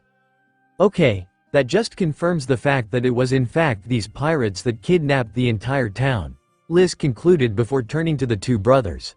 How far is that island from here? Just a couple of hours, Boruto answered. We can take you there if you want. We also have business there, so we could even team up. No need. We have Balloon, Liz said, and dismissed them. No, you won't get there by yourself, Boruto argued. There are multiple sea currents that push any boat away from the island. If you don't know the correct path, then it'll take days before you even see the island. I can take you there in less than 4 hours. And why would I trust a lying thief? Liz scoffed, dismissing him, but Luffy intervened. It's okay. Lead the way, guys, Liz muttered a string of curses under her breath, which amused Luffy a lot, but sighed and didn't say anything as the thief brothers started leading the way. Okay, good. Get us there as fast as possible, Nami piped up excitedly. Yes. Hey, don't order us around, Akisu yelled in protest but went ignored. I can't believe we found the whereabouts of Clockwork Island, Nami muttered to herself excitedly. I can get the diamond clock. That would be worth more than 100 million by itself. I can finally be free. Zoro rolled his eyes at the almost obsessive gleam in her eyes and went to sit next to Luffy and Makino, who were talking with Liz. At least it's good news, Luffy said, trying to appease Liz. Good news? Why? Zoro asked, confused. It's just some pirates who have kidnapped them, Liz answered, and it just looks like they use them as labor. Not slave traders or some world government organization. Makino continued, giving a sad look which didn't go unnoticed by Zoro and Liz. They made small conversations as they sailed, Nami being very excited and Liz staring at her happy, excited face from time to time. Luffy observed it all as he analyzed her, something about her making him very interested in her. Just a couple of hours later, they suddenly saw 4 huge pirate ships show up on the horizon. It's the Trump siblings, Boruto yelled, terrified after noticing the Jolly Roger on the sails. It was the face of a teddy bear with the 4 card symbols around it. What's wrong with pirates in this region? This guy's got a card and bear theme. Buggy has a clown theme. Liz sighed exasperatedly, causing the others to splutter out a laugh. We met pirates with a bulldog theme recently, Makino added, amused. Oh, the strangest I met were themed after skunks, Zoro added with an amused smile. They used bad smells as a weapon. Liz, Makino and Luffy burst out laughing at that when Nami, Boruto and Akisu. Hey, dumbasses, we need to get away from here, Nami yelled. Yes, do you not see the 4 ships? Akisu snapped. They have at least 50 pirates on each ship, Boruto added. We need to hide now. Liz and Luffy exchanged a look as if asking what the other one wanted to do and grinned in unison when they didn't even see a trace of fear in the other's eyes. "It's okay. Calm down," Luffy answered, causing Zoro to smirk with an approving nod, Makino to just smile, and the other three to panic more. "What are you guys called?" Liz asked, continuing the topic from before. "Do we even have a name yet?" Zoro asked, only theme realizing that they had no name or even a Jolly Roger. Luffy grinned wide as he pointed at his hat and declared, "We're the Straw Hat Pirates." "Wait, what?" Zoro said, confused. Nami also heard that and her panic got replaced by confusion. "You're naming the crew after a hat?" "Yep.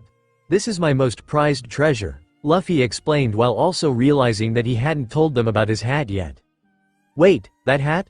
Nami asked quizzically, wondering if there was a treasure map hidden in it, but what Luffy said next made her realize that it was a sentimental treasure. "I made a promise to the man who gave me this hat that I'll become the greatest pirate, the Pirate King, and then return it to him." "Your dream is to become the Pirate King?" Liz asked, surprised and also a hint of something Luffy couldn't understand yet. "Yep, I see," she nodded while her face remained stoic and she looked like she was trying to hold something back. Physically hold something back, which didn't make sense to him, yet. "Hey, we should be rowing away as fast as we can," Boruto yelled, getting frustrated at their lack of fear as the ships came closer. "We'll hide and proceed when they leave. We can't take on 4 pirate ships." Nami also realized the danger they were in inside in exasperation as Luffy had again somehow made her forget the danger and made her let her guard down. "It's fine," Makino placated the two brothers, "don't worry." Meanwhile, Luffy kept liking Liz more and more. "Hey Liz, what's your dream?" he asked suddenly, causing Liz to look at him questioningly. "Why the sudden question?" "Just curious." Liz stayed silent for a couple of seconds before answering, "I just want to save my sister." Luffy pouted slightly at not getting a straight answer, but Liz eyed him with some strange gaze Luffy couldn't quite place. "I knew an idiot once who had the same dream as yours," she said wistfully and turned her gaze to the approaching ships, "and the world crushed their spirit and broke their dream." Before he could ask further, the 4 ships had come close enough that they could see each other. Luffy tore his gaze away from Liz's sad look, intending to follow it up later, and turned his attention to the biggest of the 4 ships. The crow's nest stood out like a sore thumb as it looked like it had been converted into a pool.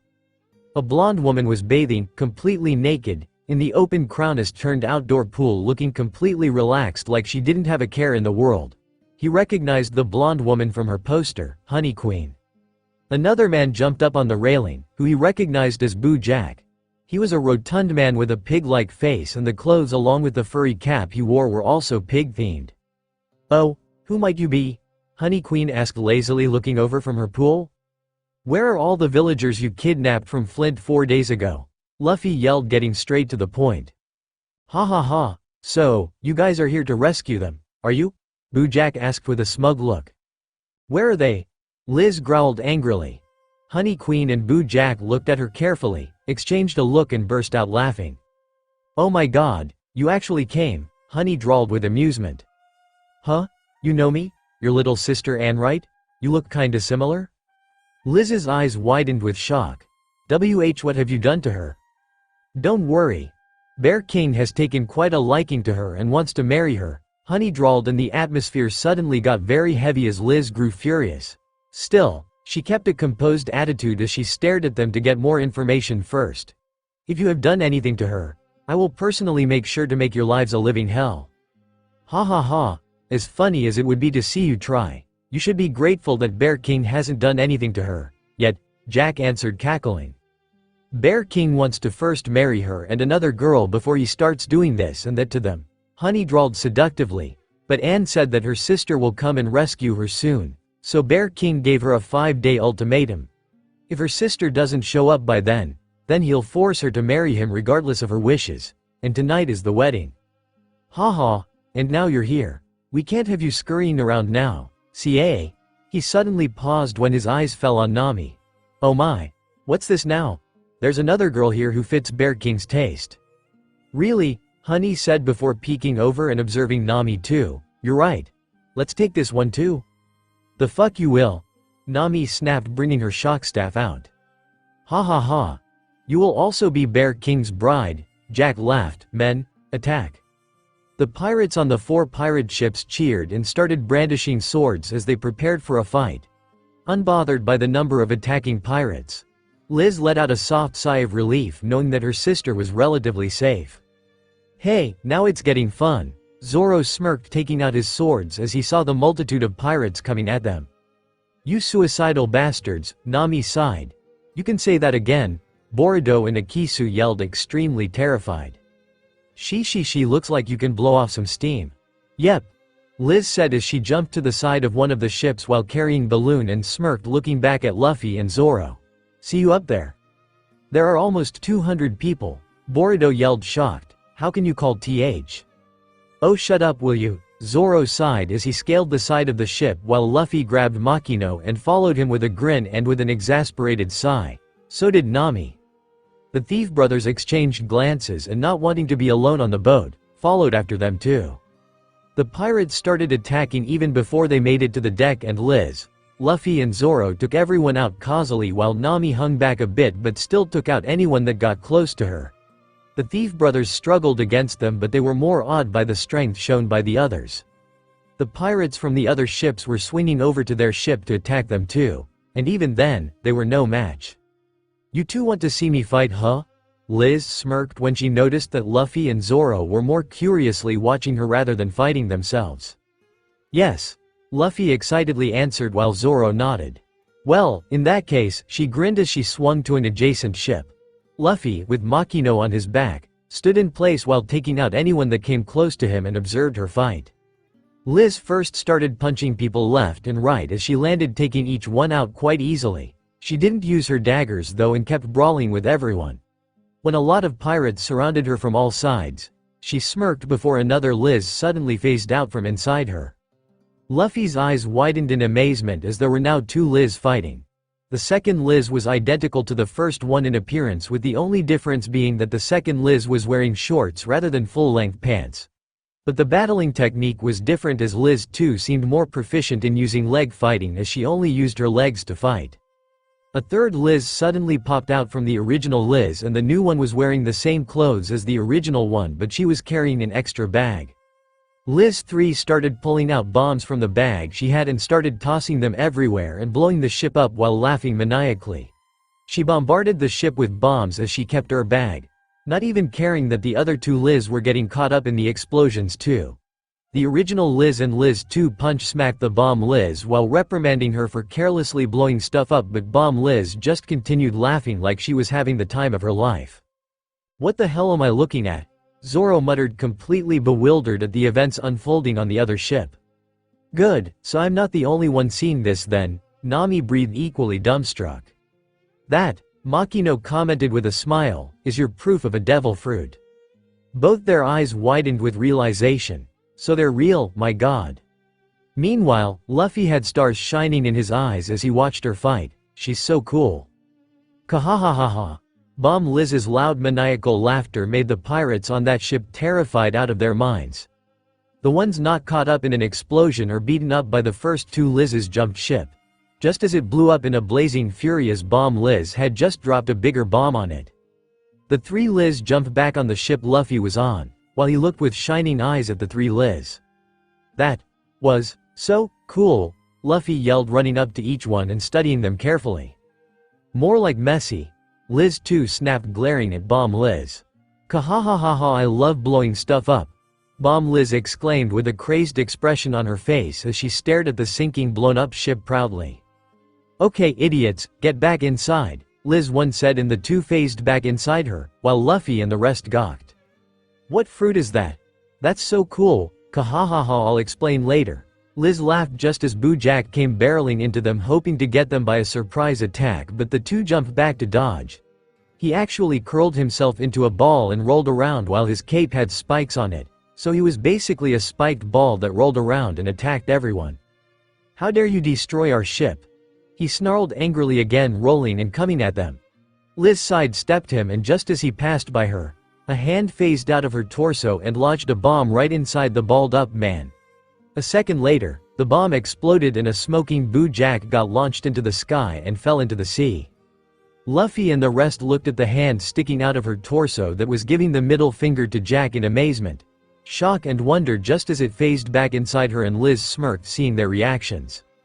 "That's crazy," Nami muttered dumbstruck. "That's insane," Akisu yelled, him and his brother being speechless. Before anything more could be said, they were interrupted again, this time by Honey Queen. "You assholes! How dare you hurt Jack? Men, attack!" she yelled at the other pirates on the still standing two ships. "Why is she naked?" Makino asked the question that was on everyone's minds. "Follows a nudist lifestyle maybe?" a mouth that phased out of Liz's arm said before laughing maniacally. "I don't think I'll ever get used to that," Zoro commented staring at the mouth phasing back inside. "Me neither," Nami agreed. "Are you guys just gonna keep gawking and letting me outdo you?" Liz smirked and Luffy grinned, rising up to the challenge. "Let me show you what I can do," Luffy said, and immediately went to the main mast of the ship. He quite easily grabbed and broke it off, causing the makeshift pool at the crow's nest to break, and Honey Queen fell down screaming. He expected her to just fall to the deck, but what happened made him freeze as Honey Queen quite literally splattered on the deck like a piece of jello getting squashed.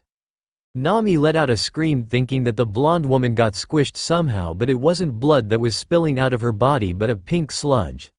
Honey Queen seemed to be made out of a pink sludge, and only then did everyone realize that she was a devil fruit user too. "I think that explains why she's naked," Luffy said as he watched her body reform from a pink sludge into a human again. "You," Honey snarled hatefully at Luffy, but Liz just threw another bomb at her. She screamed as it blew up in her face, and at the same time, the pirates from the other two ships also started swinging over, so Luffy went on to do what he originally planned to do with the mast. He used it like a sword and literally cleaved one of the ships in two before doing the same thing to the other ship, taking out almost all of the pirates. Any remaining pirates who were still conscious gave up after witnessing that. While he took out the two ships, Zoro took care of the pirates on their ship by just slashing and throwing them off the ship. He was focused on Luffy though, and his doubts about his captain being much more stronger than himself got confirmed. He gripped his swords tighter as he fought the remaining pirates on the ship while thinking about how he could grow stronger himself. And soon, 3 of the 4 ships were destroyed and sinking, while the last remaining one was devoid of any of the enemy pirates. "You guys are monsters," Boruto said in awe while Akisu and Nami nodded, unable to believe the amount of destruction they had caused in such a short while. "You're good," Liz smirked, nodding approvingly as Luffy threw the mast away and came to her side. She was stepping on Honey, who seemed to have lost consciousness. "Now that that's taken care of," Liz growled dangerously as she kicked Honey in the face to wake her up. "Get up, bitch." When she didn't wake up, she sighed and looked away for just a moment when Honey transformed into the pink sludge and started to flow away while screaming terrified, "Yaw." She was pretending, she cursed before running to capture her. The sludge went towards Zoro and he tried to slash her, but all that happened was his swords passing through her and he felt like he was slashing water. What the hell kind of ability is this? "Don't let her get away," Liz growled as she tried to catch her, and even when she managed to grab her, it was like trying to grab water and Honey slipped away. Luffy stepped in when it looked like she was going to get away and caught up to her before pressing his wrists on her. The sludge lost its fluidity as it became human again, and the naked form Honey Queen reformed and slumped down, groaning in protest. "There's way too much going on right now for me to understand what the hell is happening," Nami sighed while Liz and Zoro came up to Luffy curiously, wondering how he stopped her. "Sea stone?" Liz yelped in surprise, looking at his cuffs as her eyes trembled. "Did someone put them on you?" "Don't worry. They're bracelets. You ate a devil fruit too, and the ability is a hindrance?" she asked, trying to think of a reason why anyone would choose to wear sea stone. No, wearing it to get stronger while in my weakened state." Liz's eyes widened, realizing that he was indeed a fruit user but yet looked completely okay. "How are you still standing?" "Wore it for a couple of years continuously. Got used to it along the way. But even then, I don't think one will gain immunity, right?" "Yeah, and my energy is being sapped right now. But I trained with the cuffs on for a good few months. At first, I couldn't move, but as time went on, I learned to fight in my weakened state, and now, I can still fight pretty well even with the sea stone on." Liz stared wide-eyed at him, completely taken aback by the explanation. She began asking, but Boo Jack suddenly showed up again, having climbed back up. "Leave Honey alone," he yelled, crouching into a ball and started rolling towards them. Liz sighed and grabbed the weakened Honey Queen before putting her in front of her like a shield while Luffy still kept his wrists pressed against her. Jack, who saw that he was about to crash into Honey, panicked and veered to the left, crashing into a wall. Bomb Liz phased out again and before Jack could get up, shoved a bomb inside his mouth. "Kahahahaha, please, do something stupid, so that I can blow up the bomb in your mouth." Seeing the maniacally laughing and crazy-looking Liz, Jack got terrified out of his mind, and while the others were terrified by her threat too. Luffy just blinked at Bomb Liz. "Let me guess, some kind of split personality fruit, and that's your crazy side?" Bomb Liz snapped her neck at him, making the others flinch. "Did you just call me crazy?" Luffy, the only one unfazed by her actions, nodded with a grin. "Yeah, you are a bit crazy, but I didn't mean it in a bad way. You're really cool." Bomb Liz froze, staring incredulously at him for a few seconds before she slowly lost the crazed look in her eyes and her face reddened to an unhealthy degree. "Why, you think I'm cool?" she asked meekly while playing with her hair. Zoro, Nami, Makino and the two brothers alternated their gazes between Bomb Liz, who was blushing profusely, and Luffy, whose sweat dropped at her reaction, wondering what the hell was happening. Luffy slowly inched closer to the original Liz, who also looked baffled, and whispered, "Liz, what's happening?" I'm not sure either," Liz said, coming out of her daze, and addressed Bomb Liz. "Hey Bommy, go back inside." "Be you, but I want to stay and learn more about." Bommy came up right beside Luffy and locked arms with him as she stared into his eyes before sultrily breathing, "You." Liz just bonked her on the head and Bommy phased back inside her while Luffy just scratched his head, not knowing what to say. "I think that's the fastest I've ever seen somebody develop a crush on someone," Zoro said, amused at Luffy's reaction. "Okay, ignoring the last part," Nami said and pointed at Liz. "Can someone please explain what the hell she is?" Liz also quickly moved on. "Well, Luffy got it right. My trait fruit allows me to split any of my traits into clones. So there's Kick Fighter Liz Kicky, who likes to exclusively use legs, crazy blowing up stuff Liz Bommy, who has my love for bombs, and I have many more.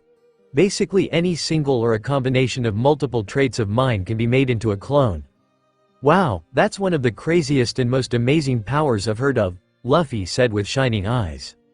"Yeah, that is crazy," Makino added, feeling just as shocked as the rest. "Also, Bommy and Kicky, very unique naming sense you got there. Okay, we can talk more later and I also have questions for you. But first," she looked down at Honey, who was groaning pitifully as one of Luffy's sea stone cuffs was pressed tightly into her. "You're gonna take us to Clockwork Island?" Honey nodded pitifully, extremely terrified of Liz. She was still naked, so Liz grabbed a cloak lying around and threw it over her. Jack was still unconscious, so Kicky phased out and tied his arms and legs, and she actually just used her legs and toes to tie him up. "Guess she really only uses her legs, huh?" Luffy thought as he jumped down back into their boat along with Zoro, Nami and Makino. Balloon was just perching at the bow the whole time, not having much of a reaction to everything playing out. The other pirates who were still conscious kept their distance, terrified of everyone there. "You guys are monsters," Akisu breathed in awe while Boruto nodded, gulping as the two also made it down, watching all the surrounding pirates. "Luffy, catch!" Liz called out from the deck and Jack was thrown down. Luffy caught him and laid him down in the boat before looking up to catch Honey. But Liz jumped down next, landing in his arms. He was about to ask what happened to Honey but noticed that she was holding a jar in her hand with a pink sludge inside it with two moving eyeballs and a mouth showing a terrified look. "Is that Honey?" Luffy asked incredulously as he put her down. "Yep," Liz said happily as she handed him his sea stone cuffs back, which she held through a cloth. "Your sea stone cuffs aren't exactly cuffs, so had to get creative." "Yeah, got them made into bracelets." "You're weird," she sighed before turning to Honey. "Point towards the island with your eyeballs." The eyeballs pointed fearfully in a certain direction, which she confirmed was the same as Balloon's, and nodded satisfied. "You two thieves," Liz said in a commanding tone while addressing the two thief brothers, which had them stiffening up. "You also know how to get there, right?"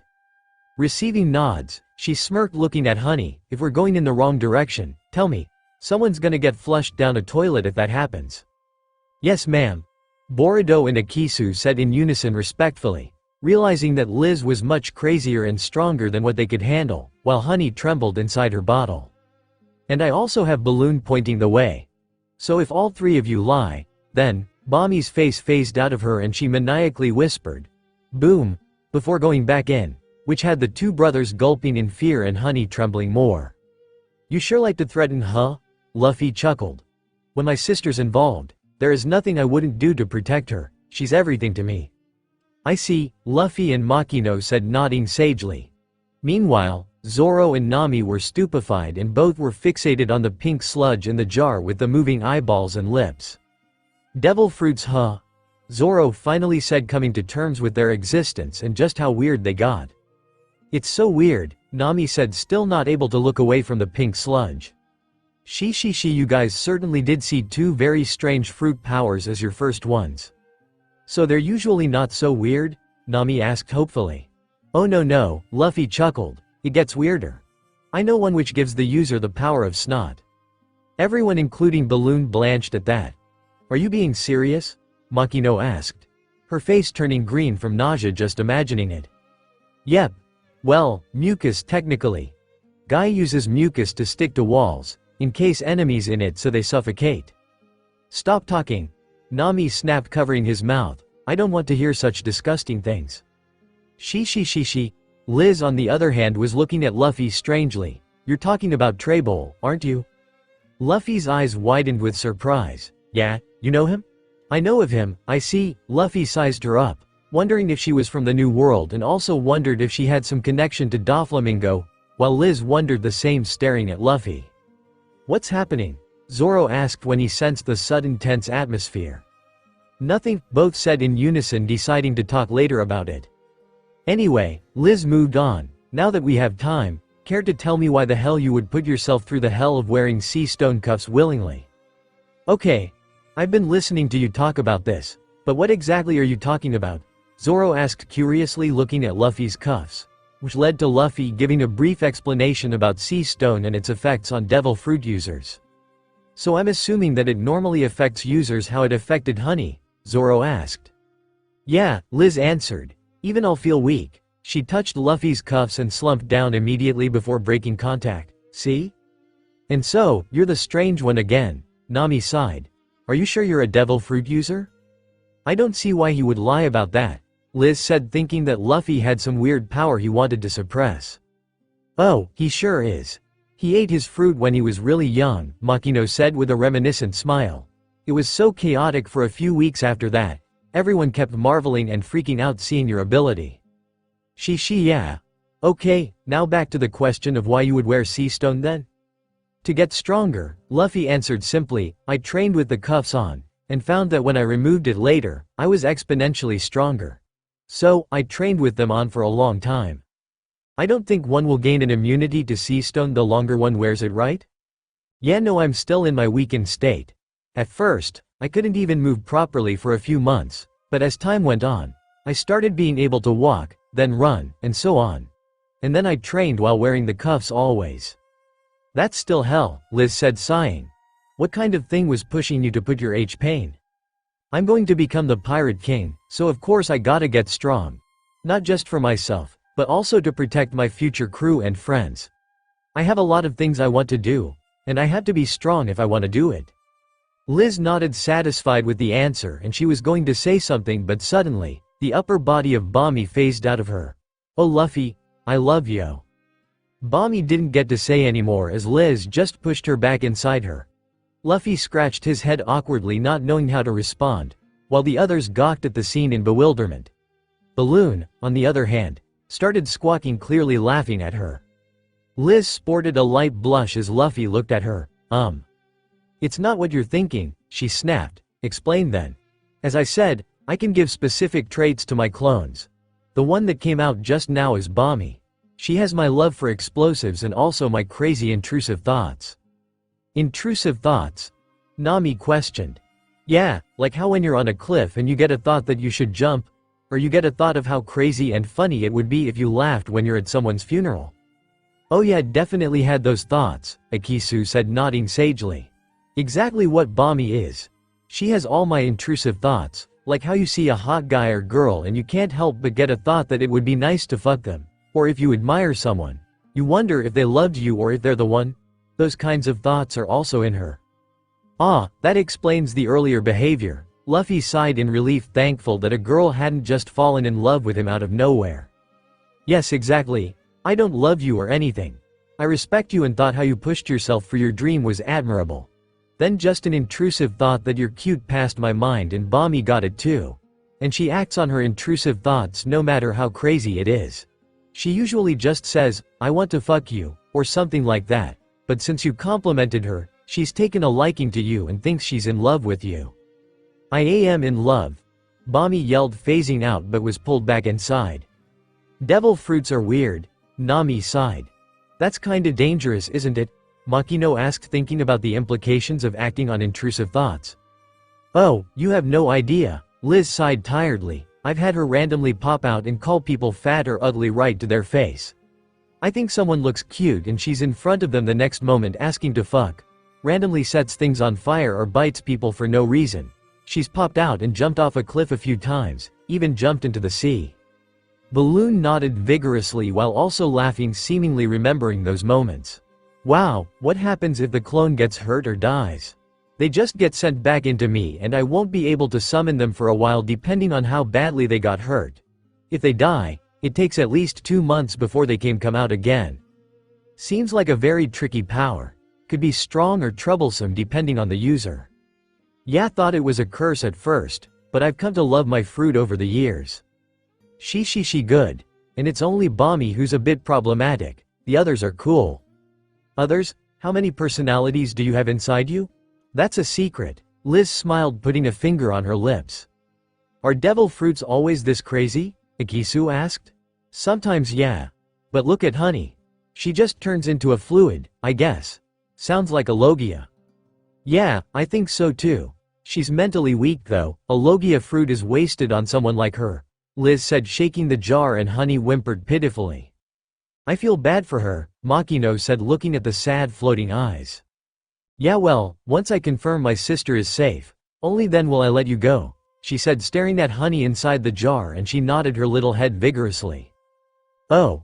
It was just another hour of travel before they finally reached Clockwork Island, and when they laid eyes on the island, their jaws dropped. The base of the island was very small and had a few coves and hills, nothing special, but what gobsmacked them was the central rock tower that went up and up and up into the sky. It looked like circular plates of rock were stacked on top of each other, and it formed a spiraling tower that stretched up into the sky. And at the very top, they could see the bottom of an island which was seemingly being supported on the relatively thin rock tower. There was a large gear that ran around the island's surface at the top, and everything about it screamed, impossible. Wow, Luffy breathed, feeling like he was seeing a Grand Line Island.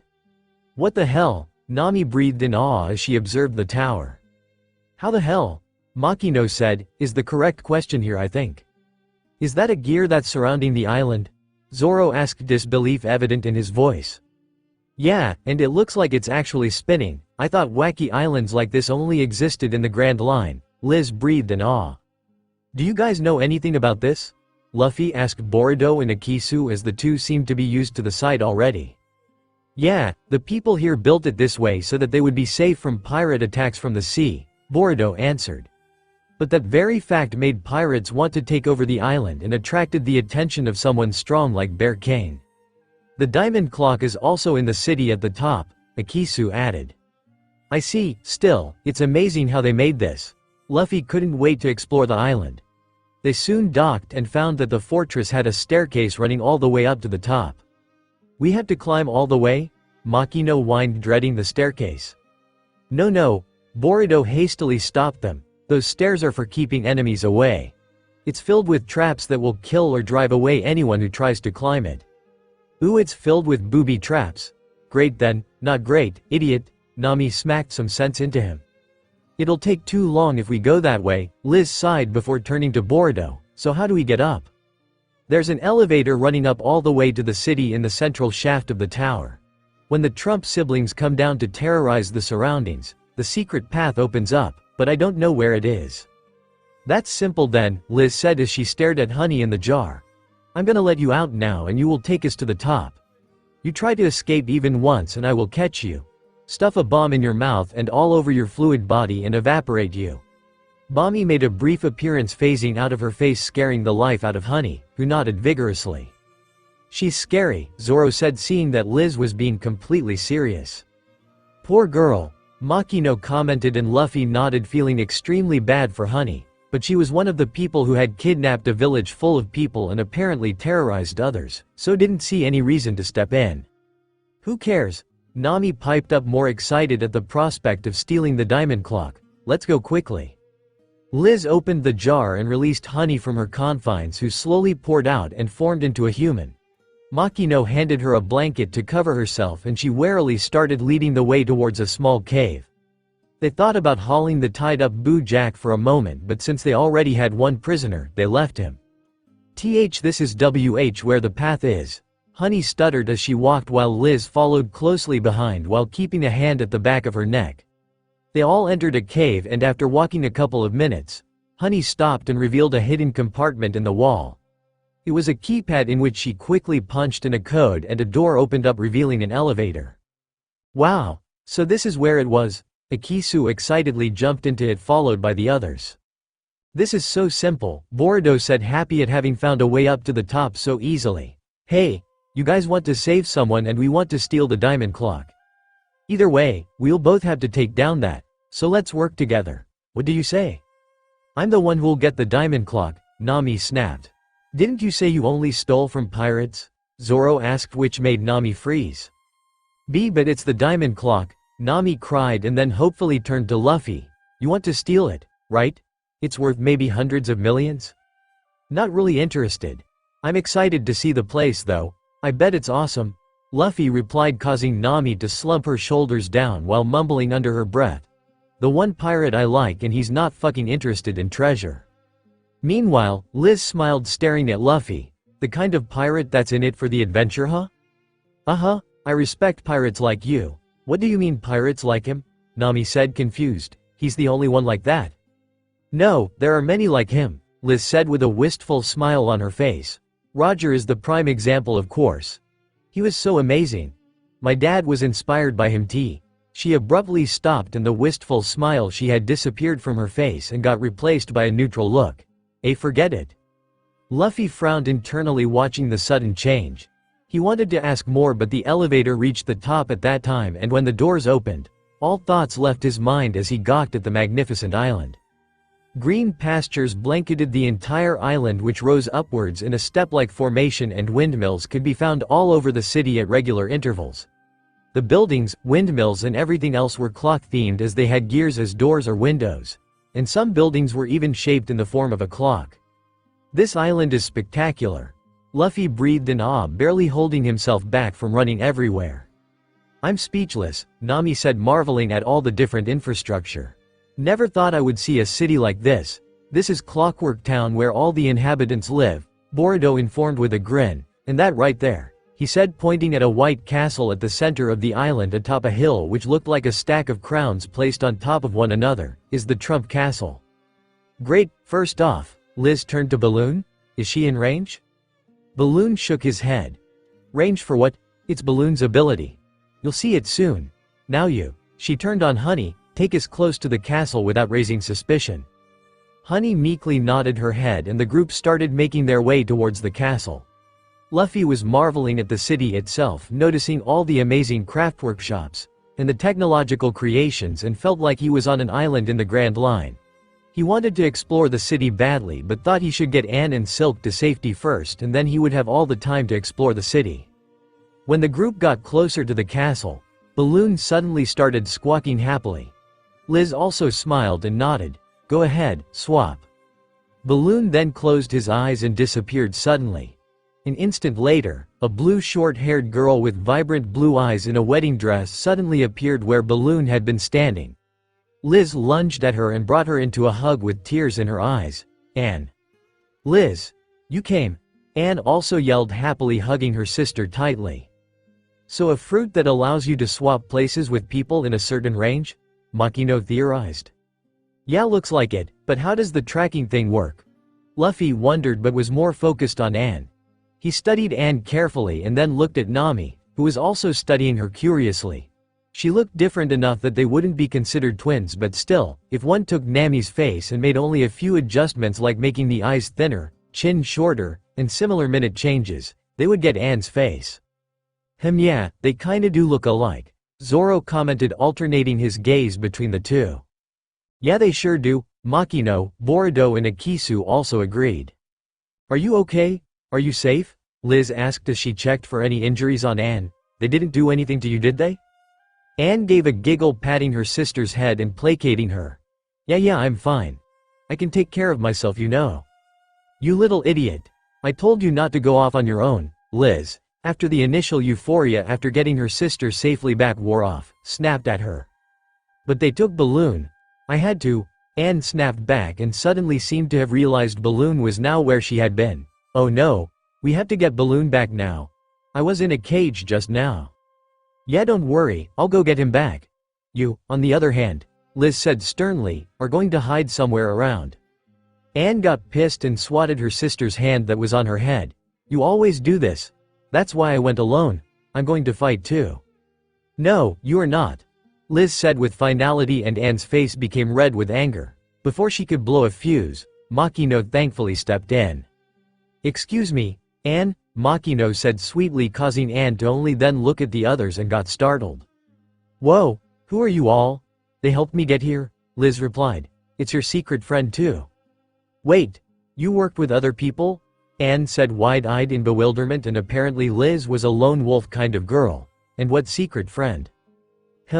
Isn't he your friend? Liz asked, pointing at Luffy, who waved at Anne.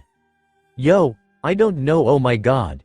She finally saw Nami too and got right up in her face, forgetting about Luffy. You kinda look like me. Yeah, Nami said, a bit fascinated too, as the two slowly brought their hands up to touch. Wait, Luffy hastily interjected, stopping them. I read somewhere that a singularity will occur if someone touches their doppelganger.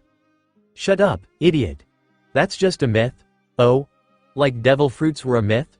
Luffy questioned, and Nami opened her mouth to retort but soon shut it as she couldn't. Hey, Anne smirked. Looks like you're gullible. You can be called Gullible Anne then.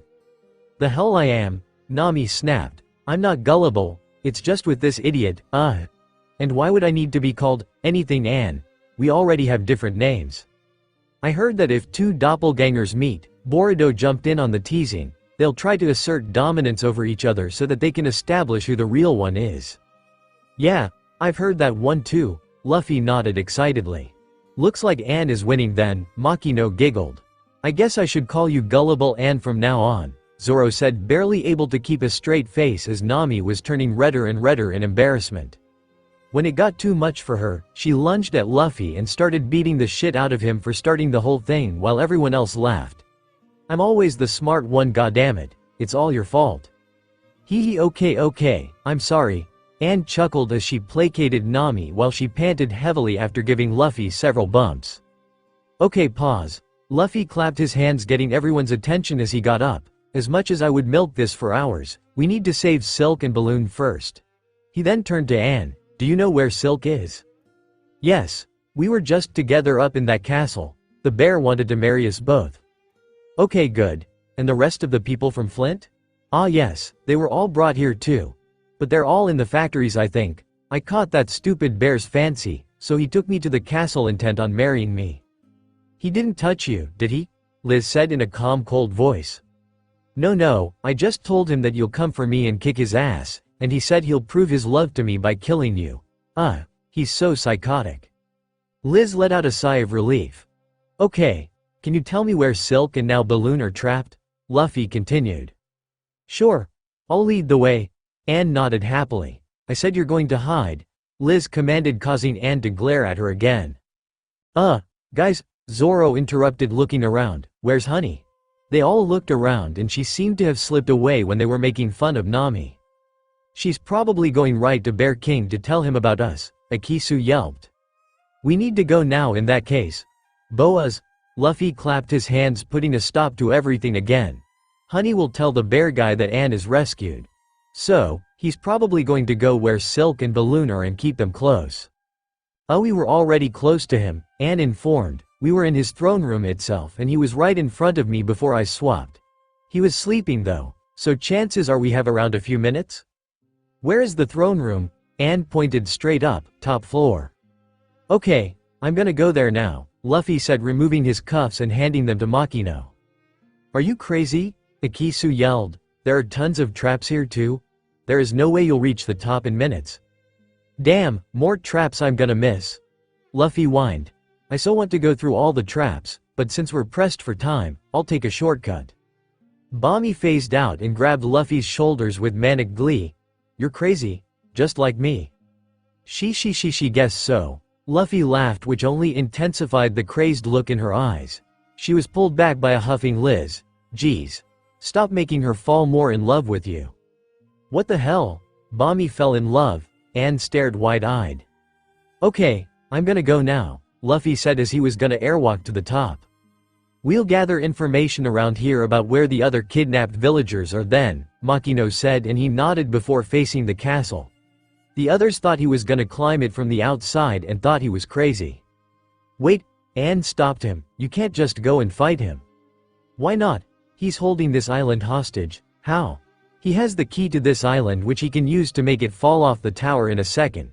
He threatened me in silk saying that he'll destroy the island if we didn't wear this wedding dress too, so if you fight him, he'll threaten to destroy the island too. What key? I'm not sure, but that's the reason the people on the island even listen to his orders. Yes, Boruto interjected. 7 years ago, Bear King got a hold of the key of this island, and since then, the people of this island are at his complete mercy, but I don't know what this key exactly is either. Luffy frowned. Well, okay. I'll stealthily get the two out and then we can worry about the key thing. He will destroy the island the moment he realizes his prisoners are missing, Akisu argued. Please, he's made this island his base for 7 years, Nami scoffed, as if he's gonna destroy it for such a simple matter. Yeah, exactly, Luffy smiled and waved at them. Okay, I'm gonna go. He started jumping in the air and the rest's jaws hit the floor. You can fly, Anne, Nami, Akisu and Boruto yelled in shock, while Zoro stared in bewilderment for just a moment before he jumped and grabbed Luffy's leg, followed by Liz doing the same. Luffy lost his balance for a second as his legs were grabbed, but the two, realizing it, quickly climbed up his body, with Liz getting into his arms in a princess carry while Zoro climbed up onto his back. Anne, stay with Makino, Liz yelled down at the others who were still in shock. Why are you guys coming along? I'm not gonna miss the chance to fight, Zoro said while he studied Luffy's legs, wondering if there was any technique he was using to jump in the air or if it was a devil fruit power. Same here, Liz said. Besides, the bear idiot's face needs to meet my fist. She sure, but you guys did hear this is gonna be a stealth mission, right? Yeah, if we can do that, sure. But if things turn sour, I'ma beat him up for even thinking about my sister. Sure, is this your devil fruit power? Zoro asked. No, this is moonwalk, isn't it?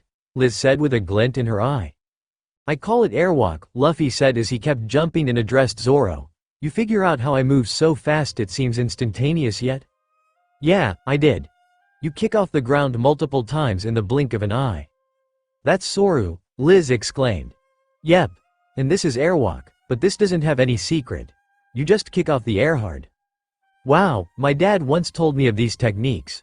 But I always thought it was made up or an exaggeration. Seeing the questioning look on Zoro's face, Luffy explained. High-level Marines use this set of 6 techniques called the Rokushiki. Soru and Moonwalk are in that set. I see, Zoro sighed internally. These are standard techniques? Are they all strong or is it just Luffy? So, you were a Marine before, Liz continued. Why does everyone keep assuming I'm a Marine if I use this technique? Do they have a monopoly on these techniques or something? Luffy sighed. I just learned how to do it after seeing a few people using it. Yeah, I guess they don't. And you learned it by yourself? Just by watching others do it, basically, yeah. Wow, I love you so much, Bami phased out before Liz quickly pulled her back. This is gonna be a thing with you, huh? Luffy said with amusement watching the lightly blushing Liz. It's your damn fault. Why would you even think that crazy part of mine is cool? Because she is cool. She looked so happy when doing what she loved, blowing stuff up. I think I'll stop talking now cause my hands aren't free and you're so close to my face that Bommy can just phase out and kiss me. Good call. The others are having to hold her down right now. Ooh, so it's like a council of yous inside your head? You all sit around a table and discuss matters? Wow, yeah, pretty accurate. It's like a room with lounge chairs instead of a table, but yeah, we do discuss stuff as you said. For every single matter? Zoro asked incredulously, doesn't it get tiring? No, of course not. I'm the main one and I'm in complete control. They're all in like a neighboring house which I can visit anytime I want. If not, I can just stay in my house by myself. I see. Bommy's face suddenly phased out again yelling, stop holding me down, bitches. I need to be WI, before she went back in. Zoro and Luffy looked amused at her blushing face as she tried to apparently hold Bommy back. Can you not get rid of the clones? Zoro asked. I can? Then why not get rid of Bommy? Rather, why create her in the first place? Liz gave a deep sigh. Long story, she didn't seem to want to talk about it, so Luffy changed the topic. So, are the clones taking your traits or copying them? Like if you give your kick fighting prowess to Kiki, will you, the main one, lose that ability? No, they're just copies. I still have all my traits. But the more time the copies stay, the more proficient they become in that trait. For example, Kiki is much better at kick fighting than I am. Ah, that's how it works. Anyway, let's talk later, Luffy said as they finally reached the topmost floor. It had an open balcony, so it was easy to slip in and observe what was happening. It was a huge throne room with the throne in the center and luxurious carpet covering the floor, and high chandeliers hanging from the ceiling. The center of the room was uncarpeted and was covered with glass instead of tiles, and Luffy saw a huge wind-up key below them. And most importantly, there was a cage in one corner of the room and inside it were Balloon and a blonde-haired girl, also in a wedding dress. She was sitting in the cage observing the surroundings, and when she spotted Luffy and the others on the balcony, she nudged Balloon and pointed in their direction. Balloon also saw them and nodded happily, and Silk then smiled at them with a wave. Luffy waved back and then observed the only other occupant in the room. He was a huge and very hairy man who was wearing a fur coat which matched the spade card theme. He also had an inverted spade mark on his forehead, and currently, he just seemed to be napping on his throne. The cages were behind him, so looked like he hadn't noticed the swap yet. The three exchanged a look knowing they would be doing this stealthily and started walking towards the cage while Silk and Balloon kept quiet, realizing that they were doing this silently. The three reached the cage pretty easily. Looked closely. He had seen her picture already, so wasn't surprised by her looking only a bit similar to Nami, but he noticed that she was almost as tall as him, and had a much stronger physique. Silk smiled and first pointed at the keyhole in the cage and then pointed at the other end of the room. Luffy followed her finger and saw a few keys hanging on the wall and understood that the key to the cage was there. He could just break the cages, but it would make too much noise, so he nodded and used Soru to reach the other end of the room in an instant. Thankfully, there were just a couple of keys which he quickly brought back to the cage. He's much faster without the sea stone cuffs, Zoro concluded, and thought about how his sword skills would rise to a different level if he was that fast. Silk's eyes had also widened and she too wanted to know how he had run so fast and barely held herself back from asking. Luffy just opened the cages quietly, the gate only making a small sound. He noticed Liz was quietly standing in place without doing anything with a stressed look on her face, and when he gestured to her what was wrong, she leaned forward to his ear and whispered, "Bommy wants to shout." Luffy clamped his mouth shut to stop himself from laughing out loud while Liz shook her head pitifully. It was a pretty silent room and they had to be silent, so of course an intrusive thought of, what if I screamed, would have passed her mind, and apparently Bommy had latched onto it. Luffy would have burst out laughing if it was any other situation, and even now, was barely able to hold himself back. Silk and Balloon walked out and they, along with Zoro, strangely looked at the pitiful Liz and the about to laugh Luffy. Luffy waved it off saying he'll explain later and pushed Liz back to the balcony, and the others followed. Bear King still slept while they made it out onto the balcony, and Silk looked down and all around trying to see how they had climbed up or how they were going down. "Hi, how are we getting down?" Silk whispered to Luffy. "Don't worry, I'll carry you all down," he said before scooping her up. Zoro got on his back again and Liz got on Zoro's back, while Balloon stood on Luffy's head. Just before Luffy was about to jump down, a loud wailing voice came from inside the room, and when they turned around, they saw a pink sludge entering the room wailing loudly. Bear King jerked awake and stared intently at his sister. "Honey, what happened?" he asked in his gruff voice. And that was all Luffy waited to see before jumping off. Silk screamed, wondering what the hell Luffy was doing, but her eyes comically widened in shock when she saw them falling in a controlled manner. "You're flying." She more like jumping on air. "Wow, you okay?" Silk nodded cheerfully. "Yep, bastard didn't do anything to me too, as Anne told him I'm her sister too. So until he killed the elder sister, that is you," she said, looking at Liz. "He didn't force me to marry him either." "I see, that's good." Luffy then eyed Liz. "Back with us, Liz?" She gave a tired sigh. "Yeah, Bommy, calm down now." It would have been hilarious if she had shouted though. "Ah, so that's what was happening," Zoro chuckled, understanding the earlier situation. Bommy's face phased out suddenly. "You think so too, right?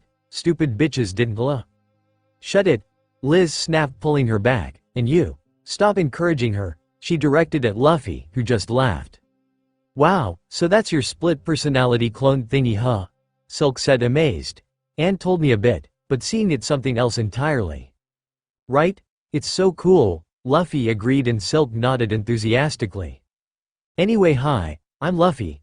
I'm Silk, thanks for saving me." She don't mention it, didn't he say he knew her too? Ran inside Zoro's and Liz's minds, but they didn't voice it out. "I heard you looked after Anne and gave her refuge back in Flint," Liz said, looking at her gratefully, "so thank you." He don't mention it, Anne and Balloon are cool. "Gwa, so what happens now?" Silk asked. "Need to find out what exactly the key is, as long as he has that. We can't beat him up as he'll just take the island down with him." "Yeah, I tried prodding for information, but couldn't get anything other than it's something that supports the weight of this entire city." Well, let's regroup first. Then we can talk," Luffy said, and fell down in a controlled manner. When they reached the ground, Balloon pointed the way to Anne, so they started to follow his directions. Isn't Balloon's ability to swap? How is he able to point to Anne? When he has to swap, he first has to look at an object or person and lock onto them. Only then can he swap. Even if he loses sight of the locked-on target after, he can still switch places with them. If the distance between him and the target is too great though, the swap doesn't work, but there's still a sort of pull he apparently feels towards the target. Ah, so he locked onto Anne before she got kidnapped, huh? Yeah, devil fruits are crazy, huh? Silk said, nodding along. I hadn't seen one before Balloon showed up. And now, I'm seeing so many all at once. She trailed off when she saw Luffy looking at her stump, lost the arm years ago. Yeah, I saw the pictures at your restaurant. Your metallic arm is very cool. Wait, what? Silk gaped, confused. You saw my arm? I brought it along too. Silk's face brightened up. Are you serious? Oh, thank you so much. Don't mention it. Did you build the arm yourself? Silk nodded with a proud smile. Completely designed by me. It's multifunctional and I can fit axes, swords, harpoons, crossbows, and so many more in the groove. Did you bring the weapons too? Yes. I got some which I wanted to see in action. Great. Now I can demolish those bastards, Silk said with a vengeful smirk. Do you know where the rest of the villagers who got kidnapped along with us are? Not yet, but don't worry. Others are gathering info and we will rescue them too. Silk nodded gratefully at him with a small smile. They soon reached a craft workshop that sold all sorts of items ranging from antiquities to music boxes. Nami, Makino, Anne, Boruto, Akisu and 2 others were inside the shop. As they walked in, a very happy Anne glomped both Balloon and Silk instantly. Ah, you're both safe. I'm so happy. Gwa, gwa. Alright, no need to cry, Silk chuckled, patting Anne's head. Looks like everything went well. Makino asked, coming up to Luffy, who gave her a thumbs up with a grin. Well, on our end, we've managed to find where all the kidnapped people are and also found the chief engineers of this city, who should be able to tell us what the key is. She pointed at a couple, who looked to be scientists judging by the long lab coats they wore. One was a woman with light purple hair, round glasses and dark circles under her eyes. Another was a man with shaggy black hair who also had dark circles under his eyes. Didn't look like either got much sleep. Hello, the woman greeted all the newcomers. It's good that you were able to rescue your friends, but please leave the island immediately. Why? Luffy asked. You don't know the Trump siblings, the woman said with apprehension. They're powerful, and ever since they took over this island 7 years ago, they have been ruling this island and the surrounding areas. This city used to be so beautiful, the man said with a wistful look as he stared out the window. We were technologically advanced and had so much we wanted to do. But ever since the Trump siblings took over, all we are allowed to do build our weapons for killing people. There has been so much bloodshed over the past 7 years and no one has managed to take down Bear King. The pirates under him kill us with the very weapons we built. It's a nightmare for us and we don't want to see anyone else suffering, so please leave, the woman begged. Nope. Tell me what the key is. Luffy said, completely disregarding anything they just said. Which had the see you not hear you? I heard you, and I'm still gonna punch the bear guy's face in. Why? Luffy first pointed at Liz, because Liz wants to punch his face in. He then pointed to Silk. They kidnapped Silk's townspeople. So she's gonna fight to rescue them. He then pointed at Makino. Makino won't let us leave when there are people suffering here. He then pointed at Ann and Balloon. I'm sure Ann and Balloon also want to punch his face in. He then pointed at the couple. You two obviously want to be free. He then pounded at Nami. Nami wants the diamond clock. He then pointed at Zoro. Zoro wants a good fight. And finally he pointed at himself. And I'll help as long as there is a single person ready to fight. And there are so many here. All of them stared at him in bewilderment before Makino, Zoro, Liz and Silk burst out laughing. Nami sighed but had a fond smile, while the rest just stared. Hey, what about us? Akisu spoke up, offended at not being included. Oh right, Boruto and Akisu also want to steal the diamond clock, so they're gonna fight with us too. Like hell, you will. Nami snapped, but Boruto held up his hands in defeat. It's fine. My real goal was never to steal the diamond clock. Wha? Boruto? What are you saying? Akisu asked, bewildered. I want to free this island from the Trump siblings' tyranny, Boruto said with a serious face. Why? Liz asked, but Boruto just said, I have my reasons, and they moved on. The scientist couple still looked unconvinced, so Luffy spoke up again. Listen, what would you rather do? Serve under him and hope he lets you and the others live while treating you like slaves for the rest of your lives? Or fight and gain your freedom now? But they're too strong, the woman said with tears in her eyes. You can't change anything if you aren't prepared to stake your life on it. I'm a fighter, so all I'm good for is punching people. But you're scientists and engineers who built this city. You understand what the hell the key is and how to use it to save the city. So I'll do what I can and take down the bastard. You do what you can and save the city.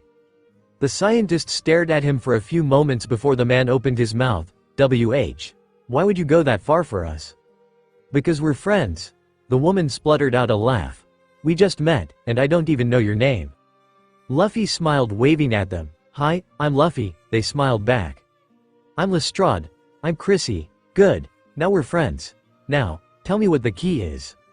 Chrissy nodded, wiping her tears before going to a shelf and pulling a large sheet of paper out. Lestrade cleared a table and Chrissy spread the paper on it. Okay, this is the blueprint of the city. This right here is the castle and the tower underneath, she said, tracing lines over the blueprint with a pen. And at this spot at the base of the castle is a set of gears that hold the whole city together. It's not too much of a stretch to say that this is the major component that holds the city up. Pretty big flaw, isn't it?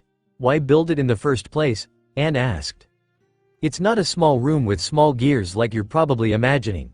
It's a gigantic room with huge gears and mechanisms. They are what hold the balance and act as a counterweight for strong winds. It was necessary to build this. I see now, Silk said, nodding sagely. Even though you have multiple diagonal support beams all around the island, this acts like a balancer to keep everything in harmony. Yes, exactly. It went right over Luffy's head, and judging by the faces of everyone other than Silk, they didn't understand either. The engineers also saw this and moved on. Anyway, this is important, so we keep it under strict security protocols. Multiple physical keys, passwords, everything. But Bear King got a hold of everything because of a traitor who betrayed us 7 years ago. And on top of that, he disabled all the protocols and hardwired a sort of self-destruct button into the main part of the mechanism. If you've been to the throne room, you must have seen a sort of wind-up key just below the floor. Yeah, saw that. Anne nodded. That's the one. He sort of put a bomb on it and he holds the detonator. All he has to do is push that detonator and that will destroy that key, which will further cause a chain reaction that will lead to the city falling off. So basically, he has a button which he shouldn't be allowed to push, Zoro summarized. Pretty much yeah. And he always keeps that button with himself. He isn't even scared he might accidentally push it. Even if we do beat him, an instant is all it will take for him to bring the island down, Silk sighed, and there's a good chance he will do it if he realizes he's losing. Okay, we just have to go with good old-fashioned pummeling then, Liz said, punching her fists together. Did you not hear a word they just said? Bordeaux exclaimed. We can't fight him cause even if we do beat him, he will take down the island with him. Just gotta hit him fast and hard, so he doesn't even have a chance to press anything, Luffy stated, simply causing the others to face fault. Well, we'll also evacuate the island at the same time too in case things go wrong. Wah? And let this island get destroyed? Akisu shouted. Yep, it's just an island. As long as people are alive, they can rebuild again. Chrissy and Lestrade nodded, slowly running his words inside their heads. Yes, he's right, we can rebuild. Asgard is not a place, it's a people. Luffy quoted, nodding sagely to himself. You know Norse myth? Silk suddenly piped up with a bit too much excitement. A bit, yeah? You're the first person I've met who knows what Asgard is, Silk exclaimed, coming right up to him with excitement. Really, is it not famous? No, it's Silk, Makino interrupted, patting her shoulders, you can talk about that later. Oh right, Silk realized the situation they were in and blushed a bit in embarrassment before gesturing to Luffy that they would talk about it later. Okay, to finalize, Liz continued. Either we defeat them while also saving the island, or we defeat them and the island gets destroyed. That's a win-win. There's the possibility of us losing, Akisu snapped. Please, Liz scoffed, I'm here, so there's no way we'll lose. Yeah, she's right. Those are the only two outcomes, Luffy agreed. Just as arrogant as Luffy, I see, Nami sighed, shaking her head. How do you people not understand that anything can happen in a fight? Doesn't matter, Zoro spoke up, let's just get on with it. Yeah, I'm in. Chrissy said, her eyes shining. We can also go to the castle and make sure his button doesn't work, Lestrade suggested. Ooh, you can do that. We'll need time, but with enough time, we should be able to make his remote button useless and disable to bomb, but we need time. If time is all you need, then sure. I can bullshit with him long enough to buy you guys time, Liz offered.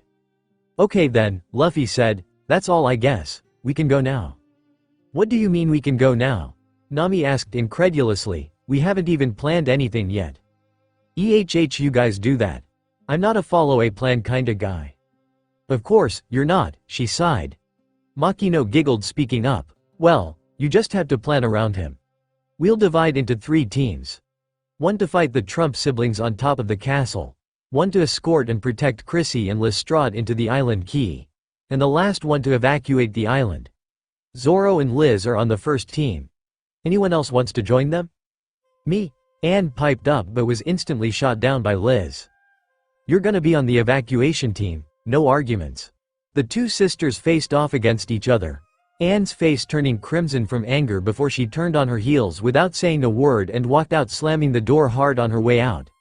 Balloon followed after her while Liz kept a neutral look on her face.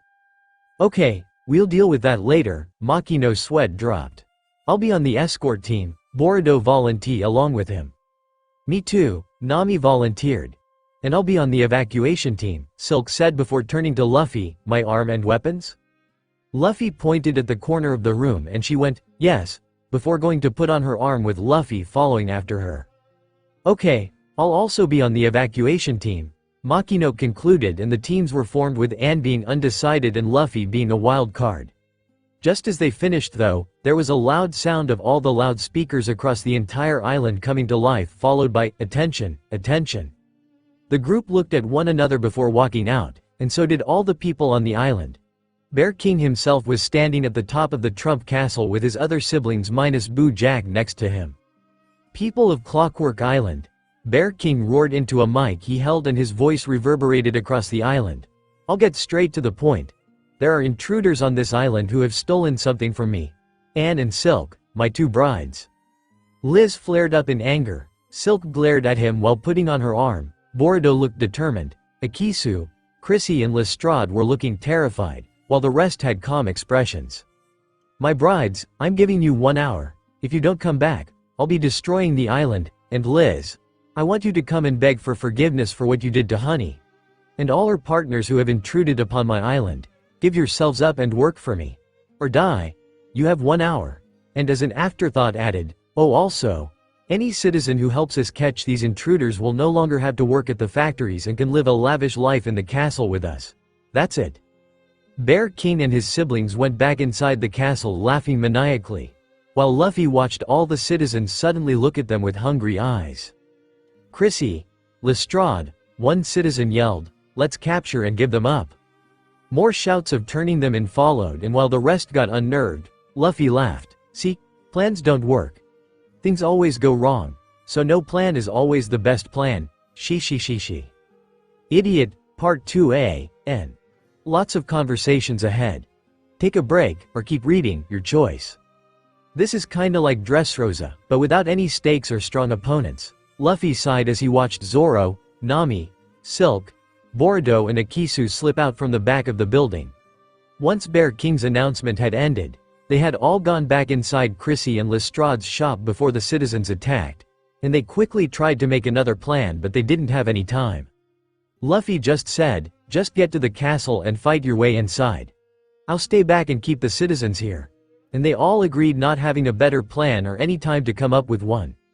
Chrissy and Lestrade stayed back with him as they weren't being chased, and he took on the role of escorting them to the castle. Makino too stayed back with him, and Liz hadn't even bothered to say anything before she had run off searching for Anne as soon as the announcement ended. He would usually have been the first to storm any place, but he had no interest in fighting any of the weaklings there, so he took on the role of escorting the scientists to the castle. "Okay, give me a few minutes. I'll distract everyone," Luffy said before walking out of the building. Makino and the two scientists watched as Luffy excitedly announced his presence and started running away while the people chased after him. "Why does he seem excited to be chased?" Lestrade asked. "He's just like that," Makino said, not knowing whether to be amused or embarrassed. They could hear him laughing and attracting everyone's attention, while people's shouts of, "He's here," could also be heard, but just 10 minutes later, all sounds abruptly stopped. They couldn't see what was happening as Luffy was far away, and a couple of minutes later, Luffy came jogging up to them, without even one person tailing him. "Okay, let's go," he said, pointing at the castle. "What did you do?" "Just put them to sleep, don't worry about it." Luffy waved it off as he picked her up and started making his way towards the castle, while Chrissy and Lestrade followed him. No one bothered them anymore, and a couple of people they did run into just pointed at Luffy and screamed, "Monster," before running away. The three stared at Luffy questioningly while he chuckled, "No one's hurt, don't worry. I didn't even touch anyone," and he really hadn't. All he did was run a bit away from Makino and the others, attracted attention and gathered a lot of people around him, and then unleashed his conquerors. He still couldn't control the direction of the hockey blast, and thus, it just spread in a circle around him. More than 200 people went down instantly, and those outside the blast range saw a lone man standing in the middle of hundreds of unconscious people and ran away scared.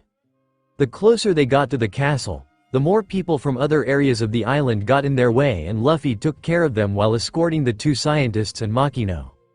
"Why are so many citizens wanting to capture us?" Luffy asked. "They don't actually want that bear guy to be the ruler, right?" No, it's not that," Chrissy sighed as she explained.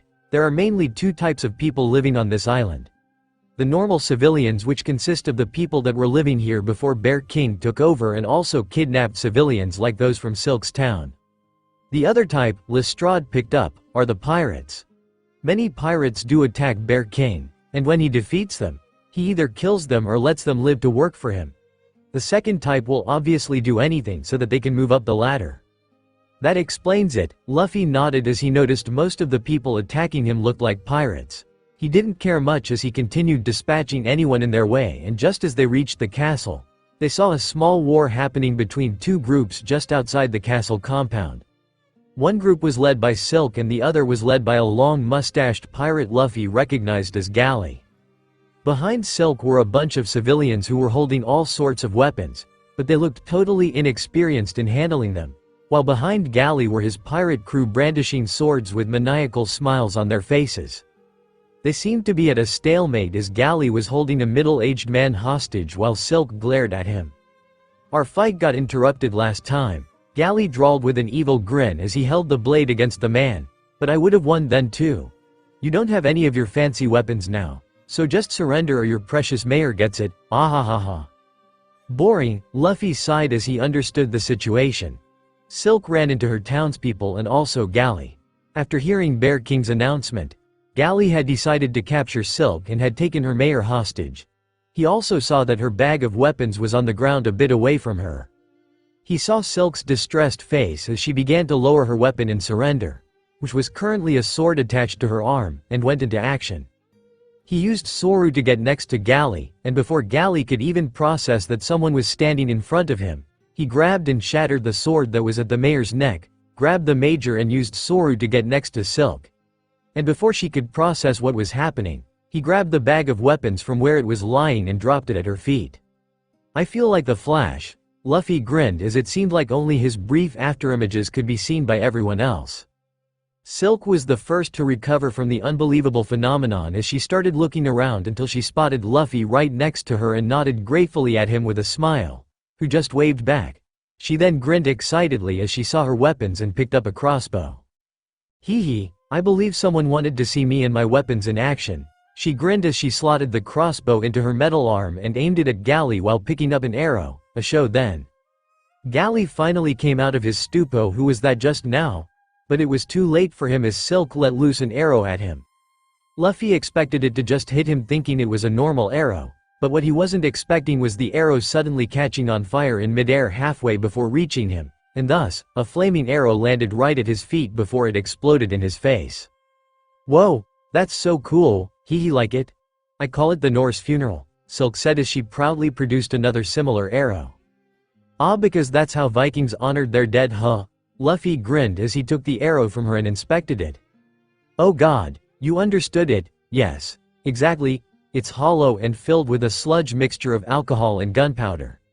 The tip is covered with a light coating of an incendiary substance, and when the arrow is released, the friction causes it to catch on fire, which in turn lights up the inside of the arrow, and thus leads to an explosion." "Smart," Makino nodded, impressed by it. "How did you get the weight and balance right?" Chrissy asked as she observed the arrow too. "The hollowness will throw off the accuracy, right?"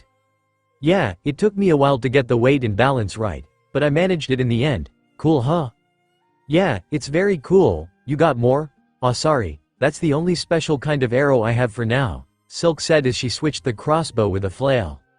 While Silk and Luffy were talking, the Galley pirates were in complete disarray as Galley himself had fallen unconscious after having an explosion go up in his face. And when they saw Silk switching to a flail and swinging it around, they got even more terrified. "Well, thanks for the assist, Luffy. The others went on ahead, so you can go chase after them. I'll take care of things here." She okay then, I'll stay here too." Makino stopped him before he could start. "We'll go with the original plan of evacuating everyone. Or at least move them to places where they can evacuate." "You sure?" "Yeah, go on," Makino smiled, ruffling his hair. Luffy accepted and made his way towards the castle entrance along with Chrissy and Lestrade. He jumped onto the compound wall while carrying them both and observed Silk, Makino and the others for a few seconds. Silk was leading the charge against the pirates by swinging her flail around and taking out pirate after pirate. She was really strong, especially with her metallic arm, and skillful enough to wield multiple weapons. Makino also picked up a crossbow from among her weapons and asked Silk for permission before she started using it too.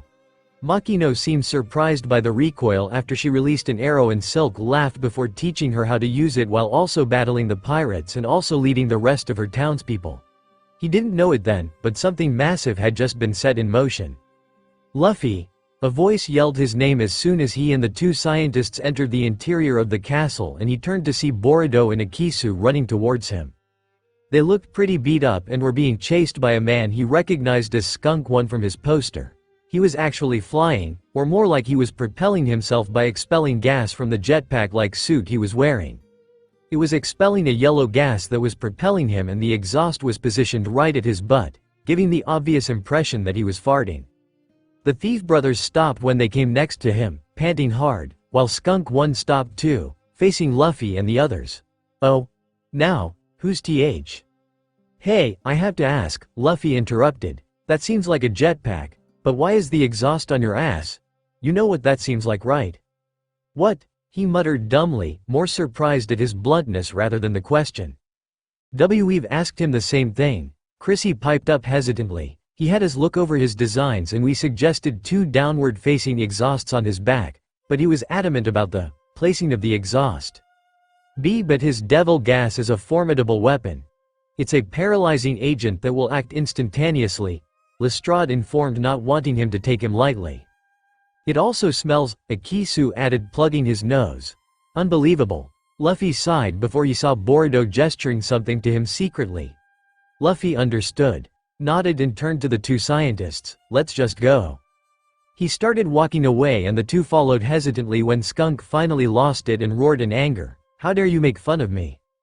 He propelled himself right at Luffy, but he didn't get far as Boruto jumped on him when he got close to the ground and pinned him down. Boruto had gestured to Luffy that he wanted Skunk close to the ground and thus, Luffy had made it happen. "Akisu, now?" "Yes," Akisu yelled as he ran towards them while bringing out a stick of dynamite from inside his jacket. "Hey, let me go!" Skunk struggled under Boruto as he used all his strength to keep him pinned down. Skunk managed to get free from under him only after 2 seconds, but it was too late by then. Akisu had already lit the stick of dynamite and stuck it right into the exhaust before diving out of the way. Shish! Skunk couldn't even curse before it exploded inside his jetpack suit and he was sent blasting up and away. His suit burst open. "Yeah!" Akisu yelled, throwing his hands up. "I'm a brave man of the seas." "You did it, Akisu!" Boruto cheered happily, lifting him up before he turned to Luffy and gave him a thumbs up. "Thanks for the assist." "Have some sense of danger, idiot," Boruto exasperatedly yelled at Luffy when he just plowed through all the booby traps laid in the castle. Poisoned arrows and darts, pits of spikes, falling ceiling blocks, and a myriad of other traps were all laid along their way, and instead of avoiding them, Luffy just ran ahead, activating everything while laughing. The 2 scientists and the thief brothers, who had tagged along as they made their way up the castle, watched him with a mix of apprehension and also relief that he was on their side. She, don't worry, this way is faster." Luffy laughed as he activated another trap and dozens of poisoned arrows got launched at him. "They're poisoned too," Chrissy yelled, worriedly watching Luffy tank all the arrows. Don't worry, I'm immune to most poisons." Luffy waved it off as he continued up the castle. "I'm not even gonna ask," Lestrade sighed as he and the rest followed him. The next person they ran into was Zoro, and he seemed to be in a bit of trouble. Looked like he had activated a trap where the ceiling, basically a huge block, fell on him and he was holding it up with both arms while his legs trembled under the weight, but that wasn't the main problem. The problem was a man who looked like he couldn't decide whether to dress up as Dracula or a Joker, and so settled with a cross between the 2.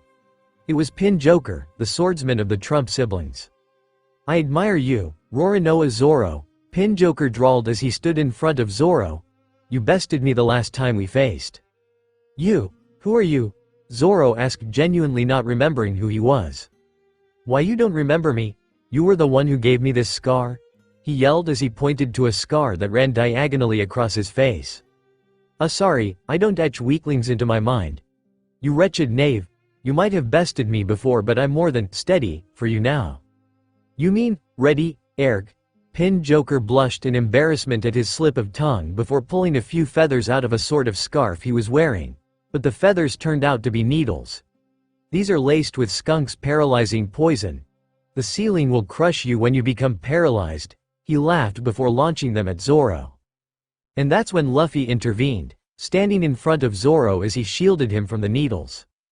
"Luffy," Zoro smiled. "Took you long enough?" Luffy smiled as he held up his hands to hold the block and pushed up to release some pressure off of Zoro. "I'll hold the ceiling, you go finish the fight." "Gladly."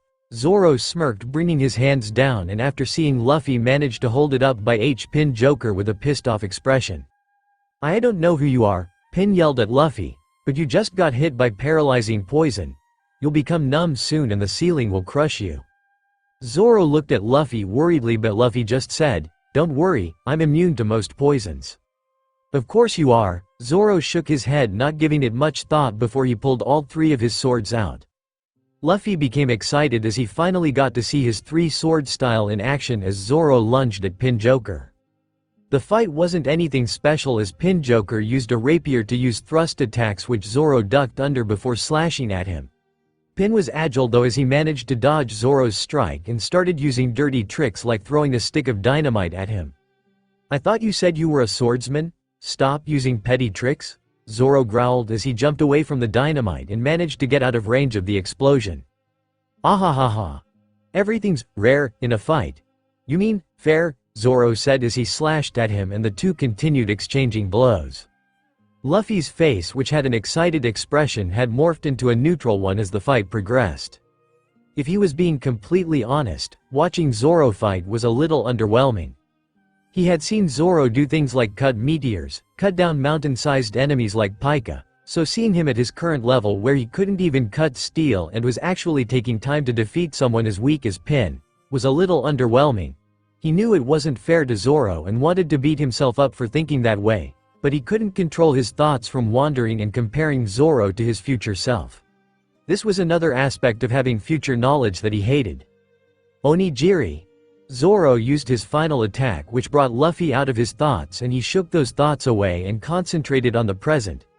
Pin Joker fell with a slash across his chest, while Zoro panted hard, removing Watto from his mouth before promptly keeling over. "Yes, another sibling is down," Akisu yelled, throwing his arms up and excitedly running under the ceiling that Luffy was holding up, along with Boruto and the two scientists. That was so cool. Zoro had still been hit with the paralyzing needles during the fight and even then, had managed to move and fight, which was truly very impressive. "Stop comparing him to his future self, asshole." Luffy chided himself as he got out of the crushing ceiling trap after the others had passed it and went to support Zoro up. "I'll leave the rest to you, Luffy," Zoro said before he fell limp in his hands. "Sure, this is it," Chrissy said as they all stood in front of a room after having climbed up a few more floors. "Okay, the island key is in here. We'll need a few minutes to disable the bomb. Bear King's throne is just above us, so if you can hold him off for long enough, we'll disable the bomb mechanism and fire a flare into the sky once we're done. We'll protect them," Boruto said with Akisu nodding with determination, and thus, Luffy and Zoro moved on to the next floor while the four remained there. "Where's Nami?" Luffy asked as he carried Zoro up in a princess carry. "Let me down first and I'll tell you," Zoro grumbled, feeling embarrassed at his current state. It had started off with Luffy supporting him as they ran up the stairs, but the poison spread more and he soon became unable to move. Lestrade said that the paralysis would end in a few minutes, but since they didn't have time, Luffy had just picked him up in a princess carry, and Zoro had been embarrassed ever since then. She don't feel so embarrassed, Zoro. We don't have a choice here." Zoro sighed deeply, accepting the situation before answering his earlier question, "Not sure." As Tu and Liz were going up, but the two suddenly disappeared. They probably got lost somewhere. "Oh, you mean you got lost somewhere?" Luffy chuckled. "No, they got lost. Sure they did, I'm telling you, I was going straight. They're the ones who got lost." Sue. Their banter stopped when they started hearing loud yelling from further ahead. "Stop controlling me, I'm not. See what happened here, you left the island once and we got embroiled in this whole thing. You got kidnapped by pirates twice. And almost got forced into marriage." They recognized the two voices as Anne's and Liz's and silently walked towards the voices. When they were just near the entrance of the room from where the voices were coming, they slowly put just their heads in to peek into the room and saw a rather confusing sight. Anne and Liz were having a loud argument in the middle of the room, while Bear King was sitting on his throne watching the two with a grin on his face. Balloon was just a bit behind Anne, but he was crouching low as if trying to make himself seem smaller and go unnoticed by the two arguing sisters. "I've left the island so many times already, not just once," Anne continued. "What? You've left the island? I thought you only went to neighboring towns. You lied to me?" "Of course, I lied, with a controlling bitch of a sister like why?" Family drama. Luffy and Zoro both whispered in unison before facing each other and nodding, both coming to the same decision. Let's not get in between them. Luffy slowly backed away while still hearing the shouting match, and after moving far enough, stood awkwardly not knowing what to do as the bickering continued. Well, at least they're buying time, I guess. Zoro said awkwardly. I don't know why, but the bear guy seemed to be enjoying. He trailed off as Anne let out a very loud and long string of expletives. Yeah, I guess we let them continue. Luffy nodded while looking around and found stairs leading further up. Let's go up and see what's there. Anything's better than standing here and hearing them, but first, let me down. I can feel my legs now. Ah, you sure? Let me down. Now. Zoro growled lowly and Luffy chuckled as he complied. The two then made their way up, and much to their surprise, they found themselves walking into the backside of the diamond clock. The room was filled with all the intricate gear mechanisms that run the clock, and when they walked closer to the clock face, they could see the whole island through it. The island's beautiful, huh? They heard a voice say and turned to see Nami. There was a small opening on the clock face that opened up into a parapet, and she was sitting on it with her legs dangling. Nami, so this is where you got lost. She had a really melancholic look on her face as she stared out into the island though, and the two went next to her wondering what her deal was now. They felt the fast winds brush past their faces as they stepped onto the parapet too and looked at the huge clock face from the outside. They spotted 8 shining gems embedded along its surface, 2 in each direction, and understood why it was valuable. So this is the famous diamond clock, huh? Zoro said as he watched the shimmering gems. You aren't stealing it? Nami gave a deep sigh as she stared off into the distance looking very thoughtful. No, as I said, I'm a pirate thief. I only steal from pirates. This belongs to the people here, so I don't want to saint. The clock's too big, Luffy interrupted her. Yeah, and the gems seem to be built into it. Zoro added before both gave her a deadpan look and said in unison, you physically can't steal it. Nami blinked for a second, alternating her gaze between the two before she started comically crying. God damn it. Yes, you're right. Those precious gems are right in front of me. And I can't steal them. Wah. The two men chuckled seeing her reaction and sat with her looking out into the island while she composed herself. Ooh, looks like Makino and Silk have the situation under control. He could see them leading a lot of people behind them as they fought off any small remaining groups of pirates. A pirate he recognized as Spiel seemed to be one of the last ones who was fighting against the civilians, and him out by using a swinging axe attached to her arm by a long chain. Silk is so awesome. Looks like they're done down there. Are any enemies left now? Zoro asked. The bear guy is there, and oh, I haven't seen Honey yet. She's right there, Nami said, pointing to one corner of the room, and they saw a naked blonde woman lying face down on the ground, seemingly unconscious. Nami twirled her staff and with a grin said, I took her out. Flashback. Adge. I can't remove these gems. Nami cursed as she saw that the gems were built into the clock itself and there was no way of extracting them without destroying the entire clock. And she didn't have the strength to do that. She was wondering if she could blow it up with dynamite when she was suddenly assaulted from behind. A pink fluid substance wrapped around her body and also her mouth so that she couldn't scream, and Honey's upper body formed in front of Nami, while she struggled to get out of the sludge. Kya ha ha ha. Struggle all you want. You're not that crazy, cloning bitch. She was interrupted when Nami swung her shock staff at her and Honey only laughed smugly with amusement. You do realize I can't be hurt by physical attacks, right? What are you going to do with a baton? Kya ha ha ha ha. This is gonna hurt a bit. Nami flinched slightly as her arms were also being encased with the fluid, but she could still rotate her wrist. So, she rotated the staff so that it would touch her own body and sighed deeply before turning the dial up. Honey screamed in surprise while Nami grit her teeth through the pain as both got electrocuted, but she had kept the intensity low enough that Honey would get cautious of her and release her while she didn't feel much pain. And as expected, Honey instantly unwrapped herself from Nami, feeling wary of her. What the H? She couldn't get a chance to finish the sentence as Nami instantly thrust the staff forward, stabbing it right into her fluid body before turning the dial way up. Honey got really electrocuted this time and promptly lost consciousness, resulting in Nami's victory. End of flashback. Whoa, you can proudly say you defeated a Logia user in a one-on-one fight, Nami. Hee hee, if this is how logia fruit users are, then they are a piece of cake. Hey, Luffy chuckled, recalling the literal freezing of the sea, light-speed movement and lasers, lightning raining down from the sky, magma fists impaling someone. So all that's left is the bear guy, Zoro concluded before asking, what's his deal anyway? Oh, don't get me started on that psychotic bastard, Nami sighed. He thinks that the two sisters are fighting over him. Wait, what? Yeah, Anne was trying to be the decoy who would buy time by distracting the bastard. She got here way before all of us, probably using balloon swapping. Anyway, when we saw her here, Liz and Anne started arguing. Long story short, they decided to fake argue in front of the bastard long enough to distract him, and he thought they were fighting over who gets to marry him. She sighed, shaking her head in disbelief. And as you can hear, the fake argument got very real very soon. I was hiding the whole time observing them, but I soon got bored and came up here to see the scenery. To steal the diamond clock, Luffy corrected and got a smack on the head. They sat silently, enjoying the cool breeze and watching things settle down below as Makino and Silk calmed the people down and led them to the evacuation zones in a fast but efficient manner. Well, this is anticlimactic, Luffy said after a few seconds of silence.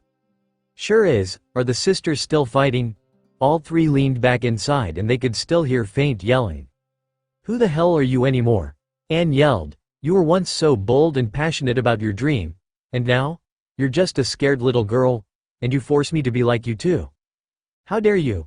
You know I'm doing this to keep you safe. I promised Dad that I'll never let you get hurt. You're not keeping me safe. You've basically imprisoned me by not letting me go anywhere, and Dad never wanted this kind of life for you. You've given up on everything and just exist day to day. I don't want to live like this anymore. All three nodded and put their heads back out to continue to watch the beautiful scenery. They had to stall until the scientists disabled the bomb, and since the sisters were doing it already, they just had to wait now. Silk is great, right? I'm gonna ask her to join the crew. Silk, huh? Yeah, she will be a good addition. Zoro nodded approvingly, having noticed her fighting prowess and knowing she was good. She's good with her hands too. Her metal arm looks amazing. So Nami will be known as non-metal arm Silk then? Luffy asked, looking completely serious. Or is gullible Anne better? The fuck I will. Nami snapped, choking him. If there is such a thing as dominant doppelgangers, then I'm the main one. Before she could murder Luffy, fortunately, a green flare lit up the sky. Okay, that's the signal that they're done with disabling the bomb. So who's going to go break up the fight between the sisters? I actually don't hear anything now. Yeah, you're right. Guess they stopped?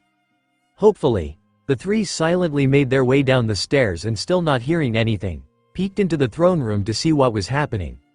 The two sisters were still inside, but they were facing away from each other, seemingly giving each other the silent treatment, while Bear King was still sitting on his throne just watching the two with a grin on his face.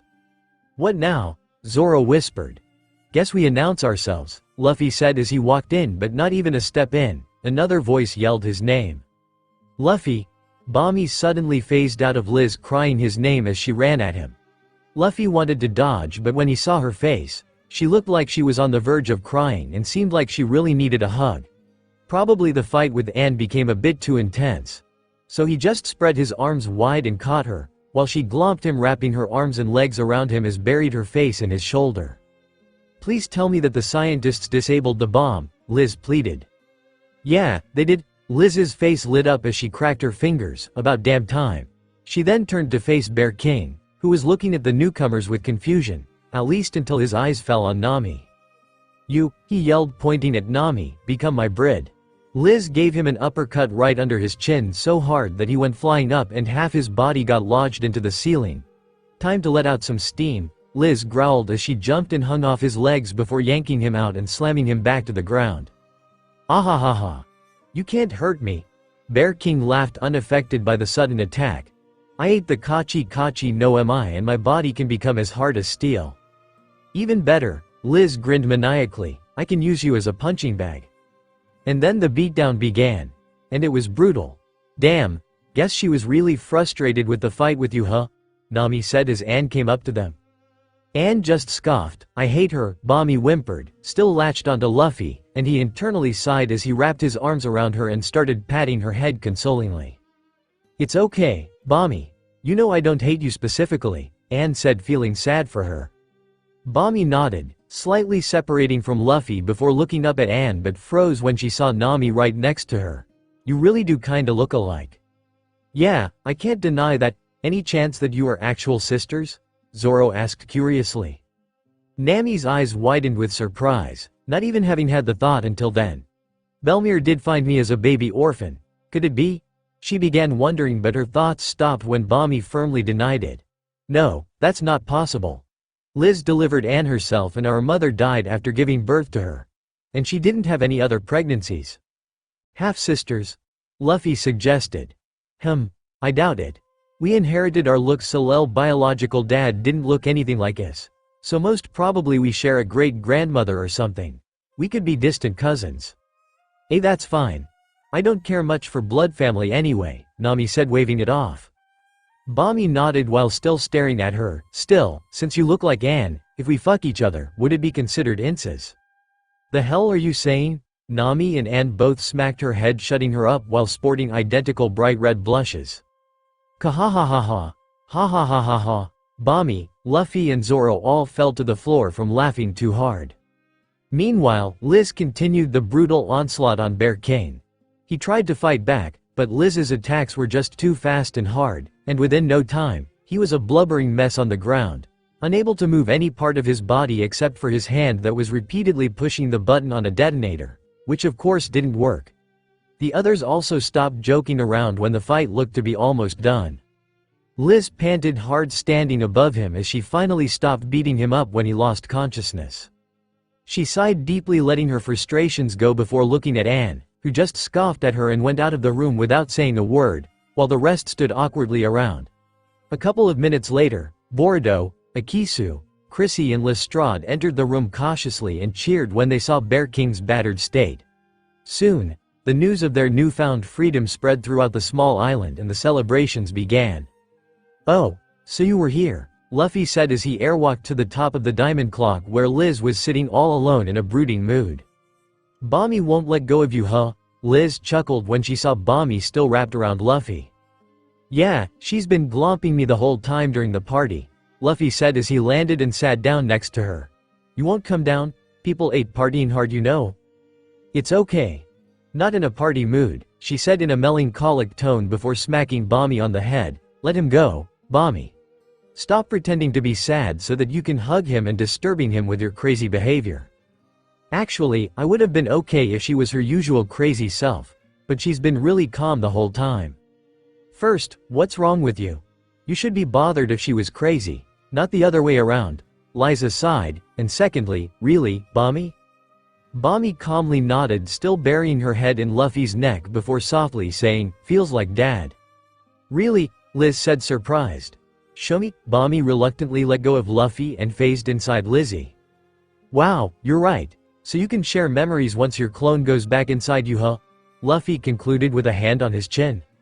Why yeah, Liz stuttered before looking at Luffy apologetically. Sorry, but do you mind? Another Liz phased out of her, but this one was much different. She was a really young Liz, maybe around 8 years old, wearing a simple blue frock dress with her hair tied up in twin tails. Luffy recalled the aged down Nami from the Z movie, as this Liz looked just like her, except with blue hair instead of orange. She was really cute and was holding her arms up while looking up at him with puppy dog eyes, asking for a hug.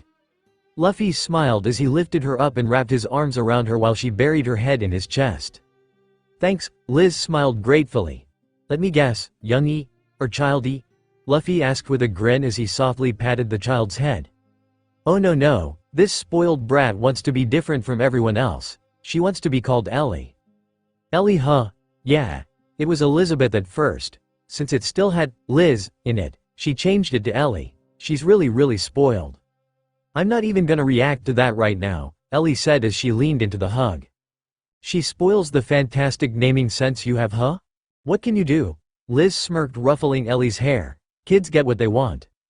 Hey, stop it. Ellie snapped, swatting Liz's hand away before putting it around Luffy again. That's my spot you're intruding upon. Bami phased out, looking at Ellie with a peeved expression, while the little girl just stuck a tongue out at her, and before Bami could do anything, Liz pushed her back inside. She things must be chaotic up in your head, huh?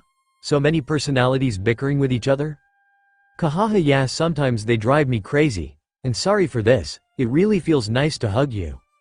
Yeah, I know. It's a thing apparently. I'm really good at giving hugs. She chuckled before pulling out a picture and showing it to him. That's our dad. He gave great hugs like you too. Luffy studied the man in the picture and was surprised to find that he had blue-colored skin, a face like that of a beluga whale, 4 arms instead of 2.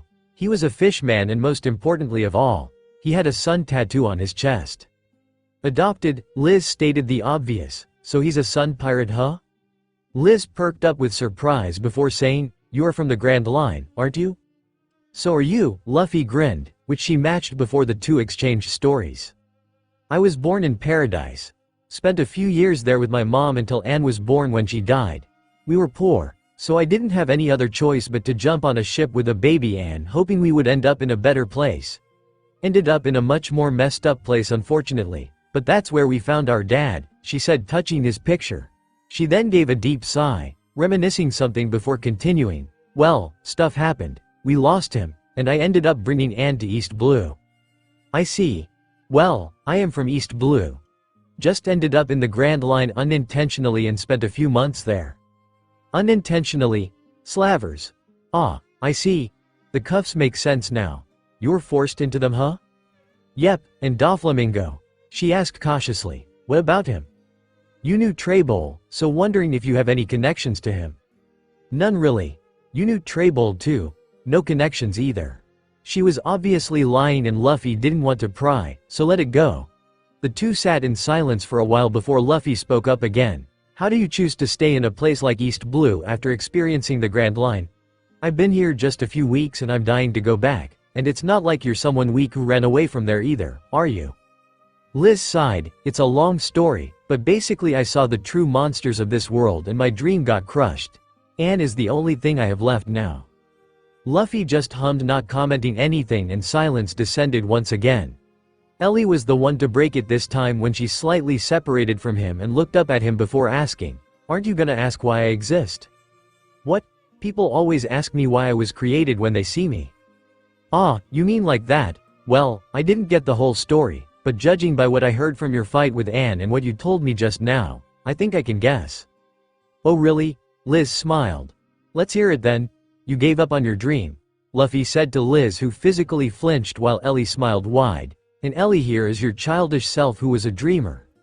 You made her so that there is at least one version of you that's still a dreamer. You're right. Ellie cheered, throwing her hands up. Luffy chuckled as he continued, Kiki is just for fighting prowess. Kiki phased out with a peeved look. Hey, I take offense to that, before sighing and adding, but yeah, you're right, and phased back in. Luffy continued with a chuckle, and Bami? I'm not completely sure. But I'm assuming you were once trapped in a situation or facing an enemy where every instinct of yours was telling you to run or submit. Every logical scenario you could think of led to worse outcomes, and so you needed a version of you that was unhinged and made illogical or reckless decisions. Intrusive thoughts can be something like wanting to jump off a cliff, and also something like wanting to fight or blow up your tormentor when every logical or reasonable scenario would lead say outcomes. Wow, not bad. That's actually quite close. She, I think I'll make a great detective. Okay, Mr. Detective. Liz chuckled before giving a self-deprecating laugh and desperately asked, tell me, what do I do with Anne? In complete contrast to her desperate tone, Luffy nonchalantly answered while scratching his head, I don't know. I'll just say that I would have hated to have you as my sister. What? Yeah.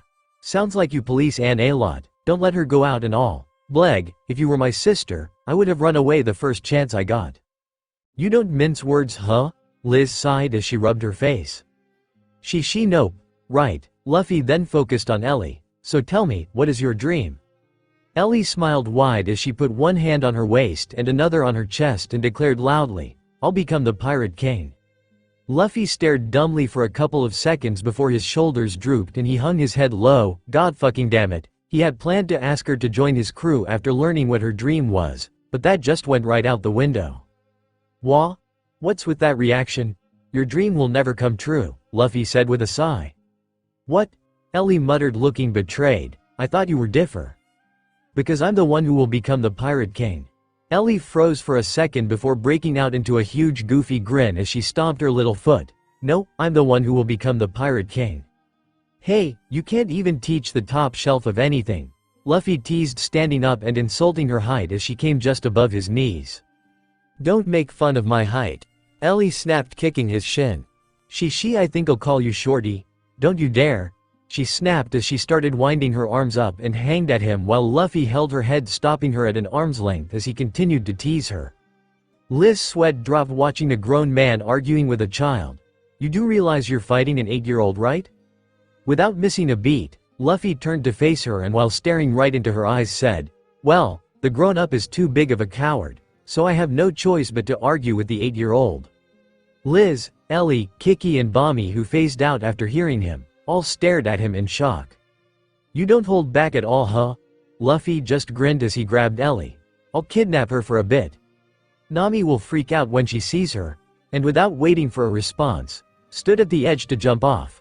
Just before he did though, he turned to face Liz again and added, I wish I could take Ellie's words seriously and see you as a rival, before turning his back to her and jumped off.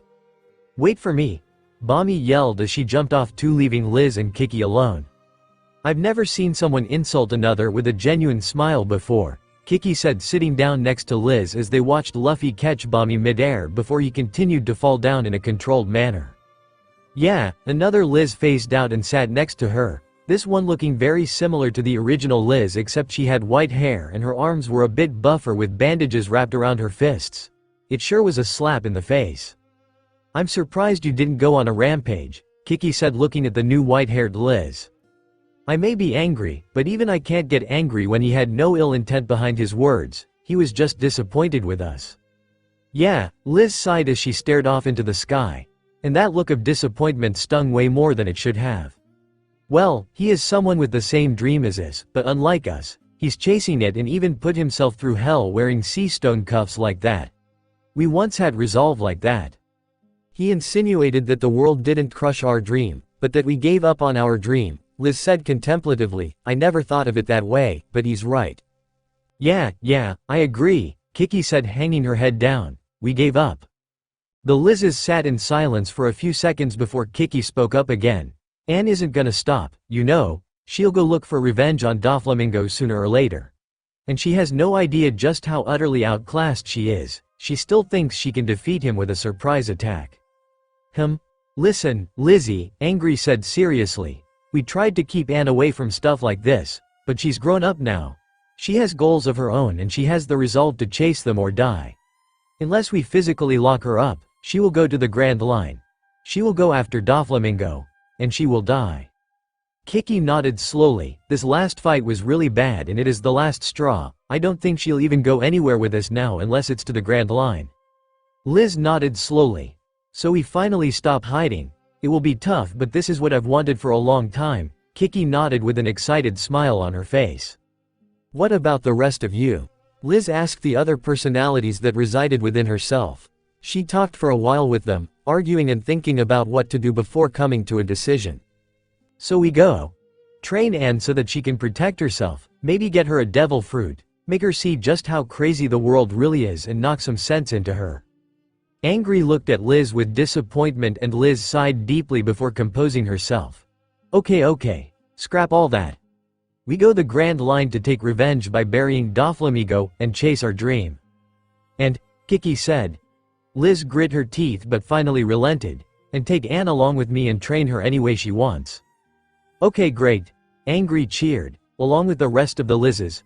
But first, right here, right now, Angry glared at the party going on down below. I want to punch Luffy in the face for insulting us.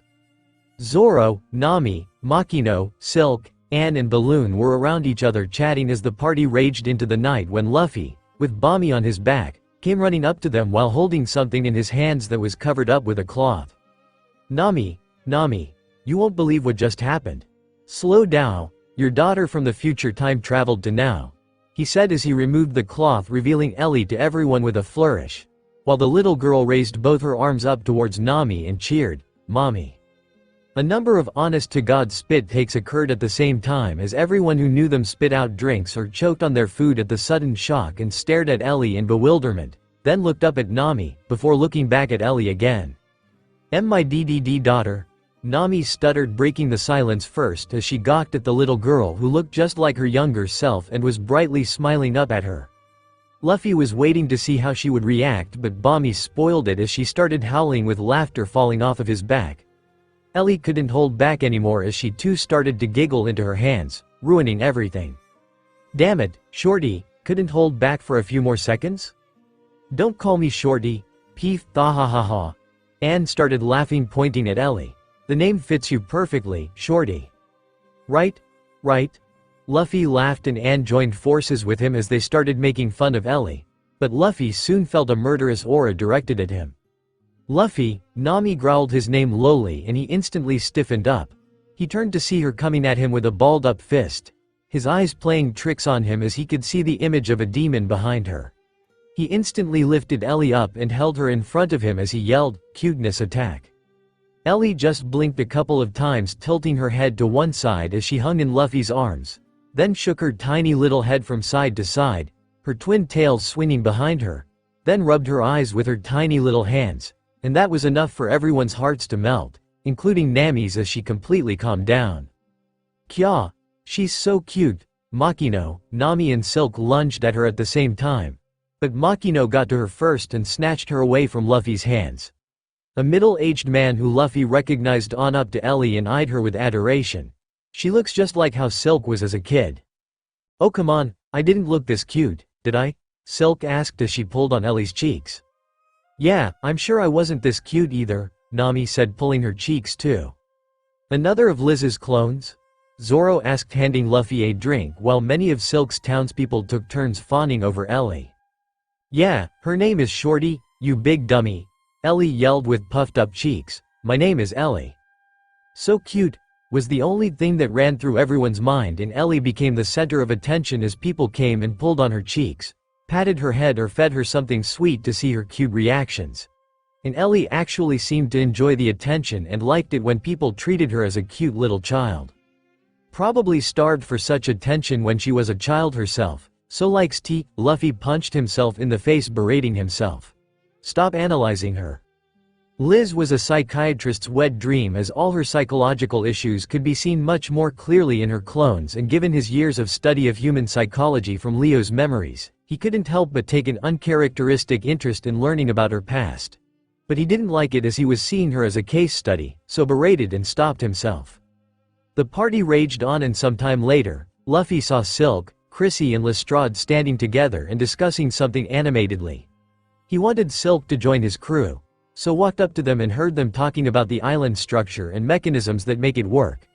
He stood watching her for a while, waiting for them to finish talking as they seemed to be enjoying themselves. "I've never seen something so ingenious," Silk exclaimed, "the idea of gears and mechanisms that go into the working of a clock being responsible for this island to stay on top like this." She shivered with excitement. "Magnificent." "Haha, thanks," the scientists blushed hearing the praise. "We could have done so much more," Lestrade said with a sigh. "If it weren't for Bear King, we would have improved upon this and been a worldwide attraction by now. Instead, we had to build weapons for that bastard." "It's fine now, isn't it?" Silk said with a smile. "Now that the island's safe, you can resume your research into whatever you want. You can make this island into an amazing place." "Yes." Both scientists nodded with excitement. Luffy was about to intervene then, but noticed that Silk's town's mayor was standing next to him, watching Silk with a mixture of happiness and sadness. "Sup, old man?" Creeping on Silk. "I see," Luffy said with a grin, and the mayor physically flinched and turned to him, getting flustered. "And no, I wasn't creepy," Luffy laughed as he patted his back. "Relax, I was just joking." "Ah, mayor," Silk said, noticing them, and Luffy. Luffy got close to the mayor's ear and whispered, "She said my name with much more happiness, old man." The mayor gaped at him for just a second before his face reddened with anger and he snapped, "Don't tease your elders, brat." She. What's going on?" Silk asked, amused and curious. Don't worry about that. I wanted to ask you something." Join my crew? What? Silk spluttered out a laugh. You want me to become a pirate? Yes. The whole conversation where he revealed that he was a pirate had already taken place earlier in the night, with Anne readily accepting it and Silk taking a much longer time to come to terms with the existence of good pirates, but she did in the end. Why? Silk asked, confused at the invitation. I like you, I want you. Silk's face blushed as she got flustered, the mayor's jaw hung wide open, and at the same time, Makino came up to his side and pulled on his ear while Nami came up to his other side and smacked him on the head. Stop saying such misleading things, idiot. Luffy, you know how that sounds, Makino chided him like a mother. She okay. Luffy chuckled before looking back at Silk. I like you as in I think you're very cool. I want you as in I want you to join my crew. Oh, Silk fanned her blushing face with her hand to compose herself, and once she did, shook her head in denial. Sorry, but no, I can't go with you out to sea. I want to stay here. Luffy's shoulders drooped down, already expecting it. She considered the townspeople who raised her as her treasure, so he was doubtful whether she would leave them. You don't want to leave your treasure, huh? Yes, Silk nodded, eyeing the mayor. I think you should go. Unexpectedly, the mayor spoke up against her decision. What are you saying, old man? Silk asked, narrowing her eyes at him. I said you should go. You shouldn't waste your life away just looking after us. You looked so happy while talking with those scientists. You can become a brilliant inventor yourself if you just left the stupid town behind. You should go out into the world and learn new things instead of just wasting your life in a boring old town like ours. Shut up. I'm not leaving. Luffy tuned them out when it looked like another fight was about to break out. He could see that Silk really had no desire to ever go out to sea, and she valued her townspeople more than anything else, so he gave up. He was about to go somewhere else to explore the island when he suddenly picked up a strong hostile intent headed right for him. He grinned, recognizing who it was, and instantly scaled up a building so that he could be easily spotted by the other person. He saw Liz coming at him, and when they locked eyes, Luffy grinned as he started running away from the crowd while Liz chased him. Once he got far enough, he stopped, cracked his knuckles, wound his arm up and threw a punch, just as Liz threw angry at him and their fists collided, creating a massive shockwave. Luffy grinned as he studied the new white-haired Liz, who seemed to be extremely angry at him as her veins were bulging on her forehead. Who are you? The name's Angry, she said as she threw another punch, which Luffy matched, creating another shockwave. Angry? Why not Wrath? That's so much cooler. Another fist collision. Doesn't fit with the naming sense. Another fist collision. Ragey? Don't like it. Another harder fist collision. Furiousy? Nope. Another harder fist collision. Maddie. Angry actually stopped and blinked in surprise. You know, like mad, Maddie? Yeah, I got that. Just surprised how I never thought of that. Maddie is great. I'll be Maddie from now on. She great. Another harder fist collision. Are we done testing each other? Well, this is the only thing we can do here, you know, another fist collision. If the two of us fought here seriously, we'll end up destroying the island. True. So will I get to fight you somewhere else someday? Liz came up and jumped where Maddie was, phasing into her before she threw a punch which Luffy matched and their fists connected, only this time, it created a much bigger shockwave. Yeah, let's fight seriously when we meet on the Grand Line, Liz declared, and felt a rush of excitement when she saw Luffy's eyes gain a shine he didn't have before while looking at her. Nothing else needed to be said as they both brought their fists down. Luffy understood that she was going to be chasing her dream after all and cheered internally while looking at her with excited eyes. I think I just created a new future supernova. What are you staring at? Liz asked as she discreetly put her hands behind her back and massaged her aching fists. Damn. The idiot's much stronger than he lets on, and he was still holding back. I know your fists are hurting, no need to hide it. Liz blushed in embarrassment as she tried to defend herself. I'm just rusty, that's all. I'll show you my real strength the next time we meet. Looking forward to it, Luffy said sincerely, causing her to blush more. Let's go back to the party. She hastily changed the topic. I need to let Bami and Ellie know. Ooh, so you can't just telepathically? Luffy asked as they walked back. No, need them to phase into me for memory exchange. And I've seen you all wear different clothes, and Bami can also phase into you while still wearing a bag, so technically, Bami could just carry whatever she wants and phase into you, and it'll serve as an unlimited storage space, won't it? Yeah, already thought of it, but it won't work. I feel the weight of whatever my clones carry while phasing into me, so it can't be more than what I can carry. Usually, I feel like I'm wearing a few layers of clothes on me. Ah, okay. What's your ability, by the way? Don't tell Nami and Zoro. I'm playing a guessing game with them, Luffy said as he stretched his lips unnaturally wide. I ate the Gomu Gomu no mi. I'm a rubber man. How lame, wah. Take that back, you stretch, wow, how amazing, Liz drawled sarcastically. I thought it would something dangerous since you suppress it, but that's it. Hey, stop making fun of it, it's the best power in the whole world. Sure it is. Oh no, I see a man who can stretch coming at me. Whatever will I do? Hey, Maddie and Kiki both phased out laughing at him as they piled on the insults, and they all kept arguing until they reached the party where Ellie was still the center of attention and Bami was biting someone, probably following some intrusive thought. Anne was also there talking animatedly with Nami and Zoro. Liz first went up to Bami and phased her in and out of herself, exchanging memories, and Bami dropped her jaw, becoming very excited. She went to Ellie next while Luffy walked up to Nami, Zoro and Anne. Ah, Luffy, Nami waved when she spotted him. Anne here wants to say something. Luffy. Anne looked at him with expectation and excitement, not even acknowledging Liz. I just heard that your dream is to become the Pirate King? Yep, so you'll be going to the Grand Line soon, right?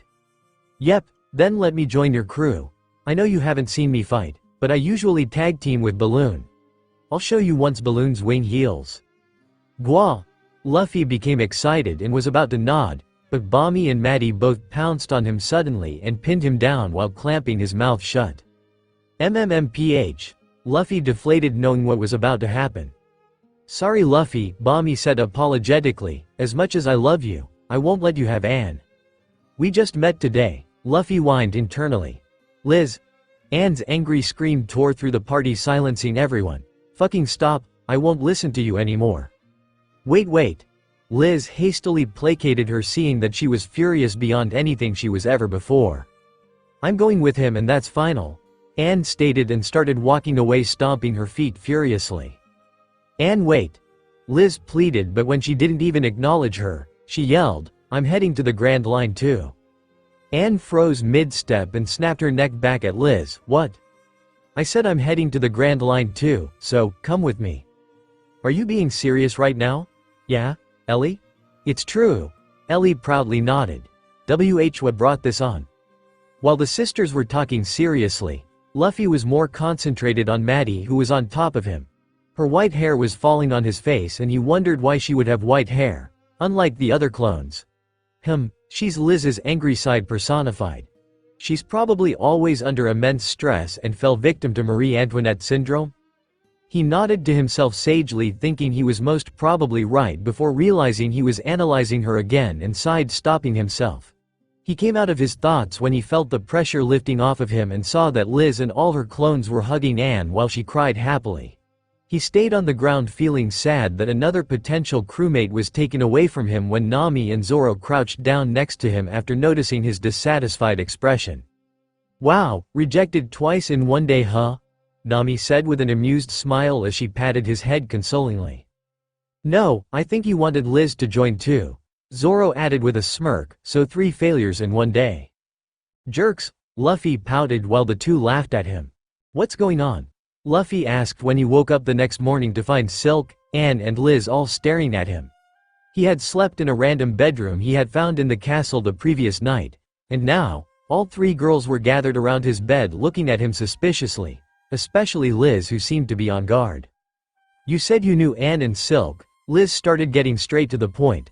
I thought Anne wasn't telling me she knew you because of our fight, but she really has no idea who you were until yesterday. Yeah, I'm pretty sure I would have remembered someone like you if we had met, Anne added. You also knew me? Silk asked. Last night too. You knew what I considered to be my treasure even before I said anything, and you even brought my arm. How do you know me? Luffy sat up straight, already expecting this, and told them the answer he had prepared, which actually wasn't too far from the truth. Best way I can explain it to you is that I saw Anne and Silk in a dream once. Huh? All 3 blinked in surprise. On 2 separate occasions, I saw Anne and Silk in trouble with Spiel and Galley respectively. I didn't even know if they were real or not. When I saw the two pirates' names in the papers a few days ago, I started thinking, hey, if the pirates I saw are real, then maybe Silk and Anne are real too. And so, I came to Flint to check the place out, and even I was surprised when I found traces of both of you. You're actually being serious, aren't you? Anne asked, bewildered. If he was lying, who would spout such absurd nonsense? Silk said, equally bewildered. So you saw all this in your dream already? Liz asked. No, I didn't see this, it was years ago, so I only vaguely remember it. In Anne's case, I think I ran into her when she was captured on Galley's ship. We both ended up locked in a cell where we talked, and she told me how Balloon was her treasure. Then stuff happens. And Anne saves me from drowning. At the same time, Galley goes flying off into the air on his flying broomstick along with Balloon. Anne starts crying, and so, I fly up to Galley, defeat him and rescue Balloon. That's it, I guess. Anne thanks me and flies away at the end. Well, I was captured and locked up in a cell on Galley's ship, Anne said, surprised. And me? Silk asked. I come to your town on Spiel's pirate ship, and so, you attack me. When you learn I'm not Spiel, you give me food at your restaurant and tell me how the townspeople are your treasure because they raised you without any ill will. Not sure why that would be relevant though. I was abandoned in the town as a baby by the very same pirates who ransacked the place. Even though I'm the child of such pirates, they still raised me with love and care. That makes sense. Anyway, Spiel then shows up and steals all the money and gold from your town and sails away. I end up falling into the sea again and you save me. After that, I go to Spiel's ship, destroy it and get all your town's treasure back. The end. So the central theme is a girl telling you about her treasure, someone stealing that treasure, the girl saving you, and then you saving their treasure? Liz asked, wondering if there was any pattern to it. Don't read too much into it, Luffy shrugged. The dreams had concepts like black magic and Balloon's blood was said to have some magical properties. It doesn't make much sense. The three sighed, not knowing how to react to such a revelation, and took time to process it. And me? Liz asked. You never showed up. Anne and Silk never met in my dream either. This whole deal with Trump pirates didn't happen in my dream. Strange dreams, huh? It's almost like skewed visions, Liz said with a glint in her eyes. It's so romantic, Anne piped up with excitement. A man sees his soulmate in his dream and comes to save her. You need to lay off on the romance, said with a sweat drop. Shut up. The two started bickering, like actual sisters this time, and Luffy smiled internally. If you didn't come, Silk spoke up in a serious tone, we both would have died last night. What? Liz froze. We made a pact, Anne answered. The bear guy was going to hold the wedding last night, so we decided that we both would fight him if you didn't show up, regardless of whether he threatened to destroy the island or not. I would have been no match without my arm against Bear King and the other siblings, Silk continued. And I wouldn't have reached here so fast without you, Liz mumbled in shock. I never would have taken Balloon without making a ruckus with the Marines. Never would have given a second thought to Boruto, and without him, it would have taken much longer for me to find this island. I wouldn't have been able to arrive here yesterday. The three realized that whatever dream Luffy had saved all their lives. You're my guardian angel, Silk suddenly said, causing Luffy to do a double take. No, Luffy hastily denied it, thinking that the conversation was going in a very weird direction. It's a regular thing with me. Showing up at the right time in any place. No, I think she's right, Anne chimed in. Why else would you get a dream? No, a vision about us? If this isn't a sign from the universe, I don't know what is. Guys, please stop. You're reading way too much into this. They didn't stop, however, and turned him into their own personal guardian angel, while he wondered how he would get rid of that misunderstanding. Luffy, Liz suddenly said with a strained face, I think you should run. Huh? Why? Well, you saved Anne, so I thought I should reward you. You're a man, so you know, SX crossed my mind. Luffy nodded, understanding where she was going, and Bami caught onto that thou. Lu FFFY. Let's fuck. Bami's face phased out and he disappeared the next instant. You're leaving already? Chrissy said, surprised when Luffy and group were getting on the elevator. Yeah, no reason to stay here anymore. It's been fun, Nami smiled. This island is gorgeous. Hope you make it an even better place now that you're all free after 7 long years of tyranny. Luffy discreetly eyed Nami and noticed the slightly wistful look she had. She was probably thinking about Kokoyashi, as her island definitely had some similarities to Clockwork Island too. Just a bit more, Nami, and you'll be free like these people too. Hey Luffy, Anne said, coming up to him along with Balloon. We didn't get to spend much time. But thank you so much, not only for being my guardian angel but also for having a hand in changing Liz's mind. She hugged him tightly and Balloon wrapped his wings around them too. And Luffy accepted that he was their guardian angel, not seeing much of a problem with it. She moved on to Nami and the others next when Silk's mayor came up to him. Luffy, he said, pointing at Silk, take her with you. You're still on about this, you stupid old man? Silk snapped. Just shut up, I'm not leaving you all. Silk and the mayor still seemed to be arguing over the same issue and Luffy sighed. You're really not gonna just demand her to join? Zoro asked, a bit shocked. No, believe me, I want to kidnap her and take her along, but, he sighed, she doesn't have even the slightest interest in going out to sea. That's right. Silk nodded at Luffy's words and turned to the mayor again angrily. Apparently, he knows me better than you do. But you want to learn more and innovate more things, don't deny that. Well, I do. But I can do that by staying in our town too. Luffy sighed, growing tired of their bickering, and offhandedly made a comment, maybe you can just shift here. What? You did say your town got attacked a lot, didn't you? So, you all can just move here to Clockwork Island. That way, Silk can join the scientists and do research here, while you all can be safe too. Silk and the mayor both stopped their bickering. Huh. Yes, that would be great. Lestrade interjected. Now that the pirates are gone, our population will reduce a lot. So, we'll welcome your entire town to stay. Yes, I would like to get your opinions on more things too.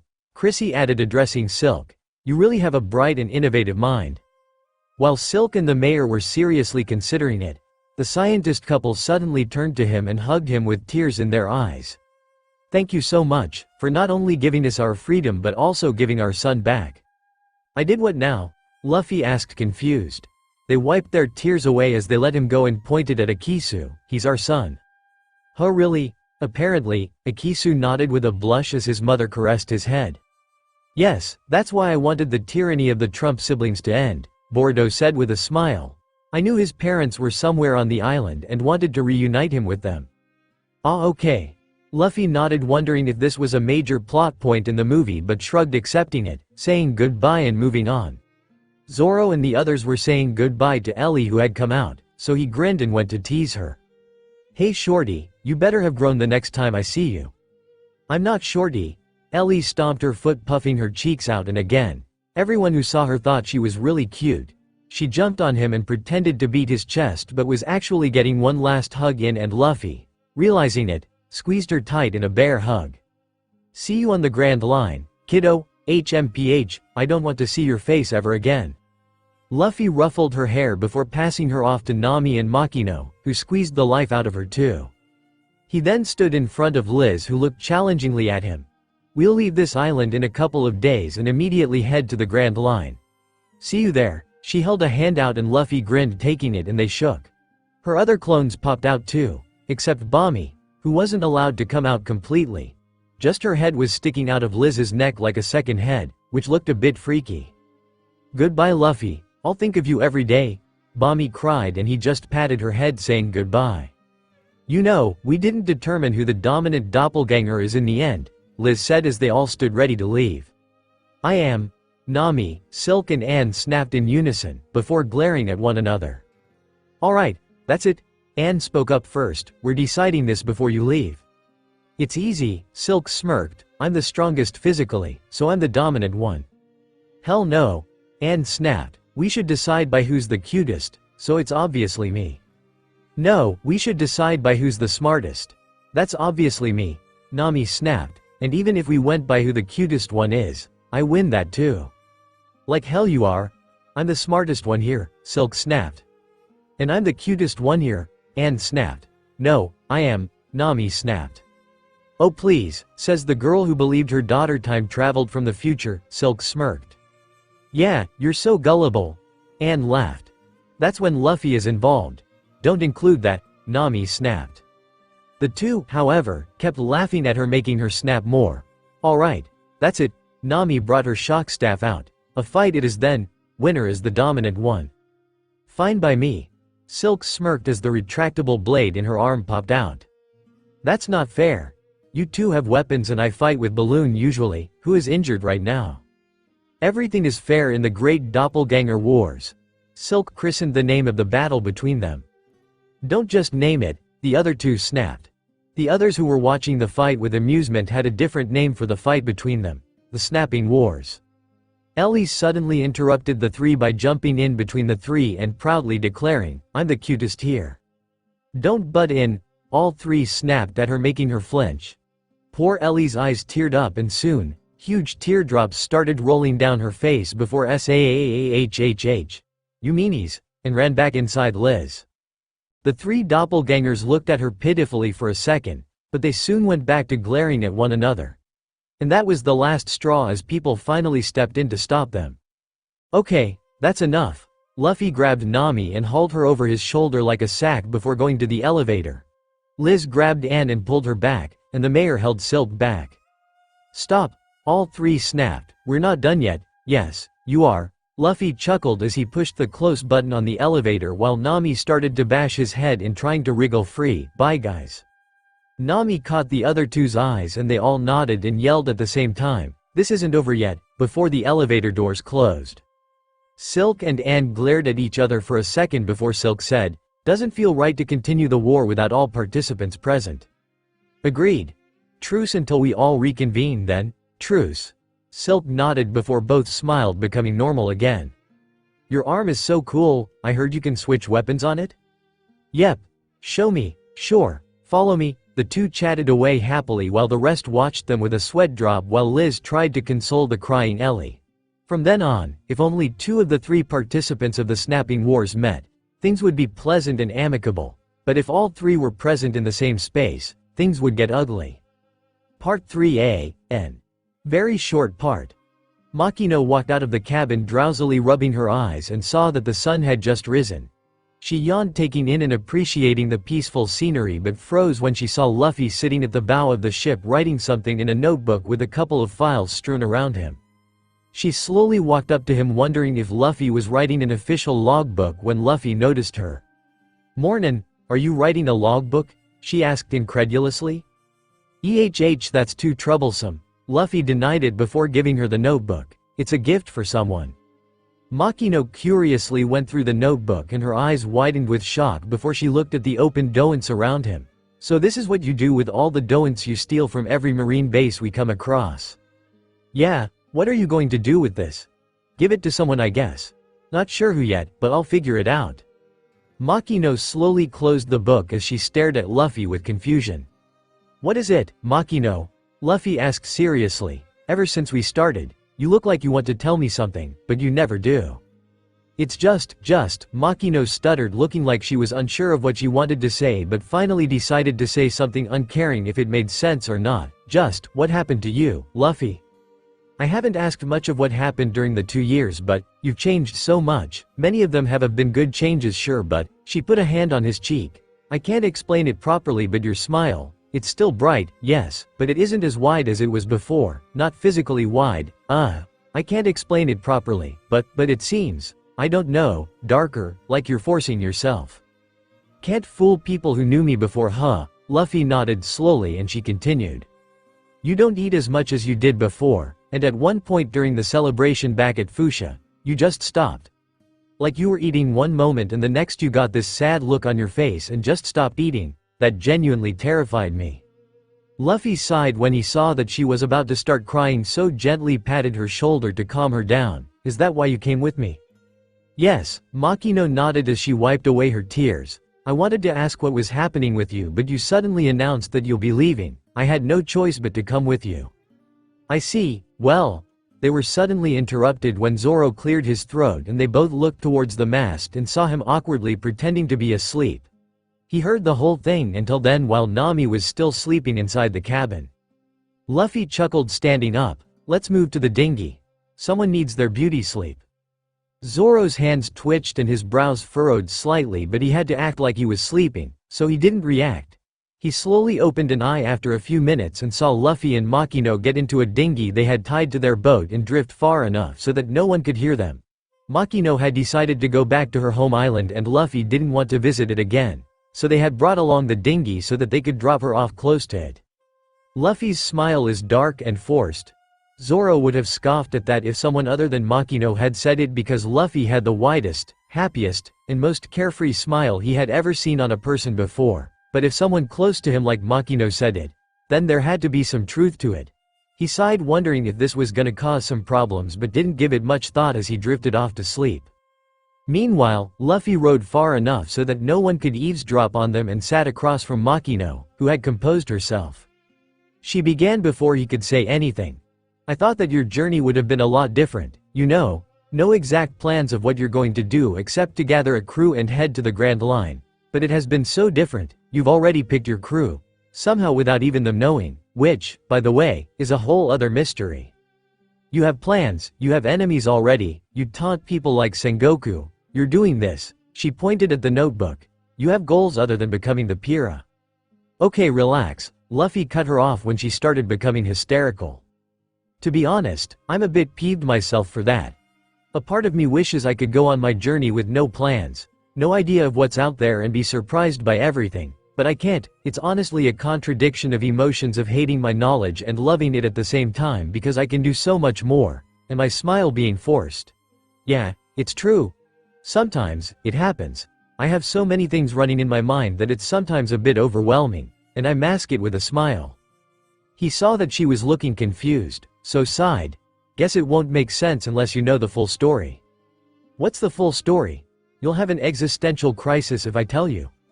An existential crisis? Yeah, I don't care. Just tell me.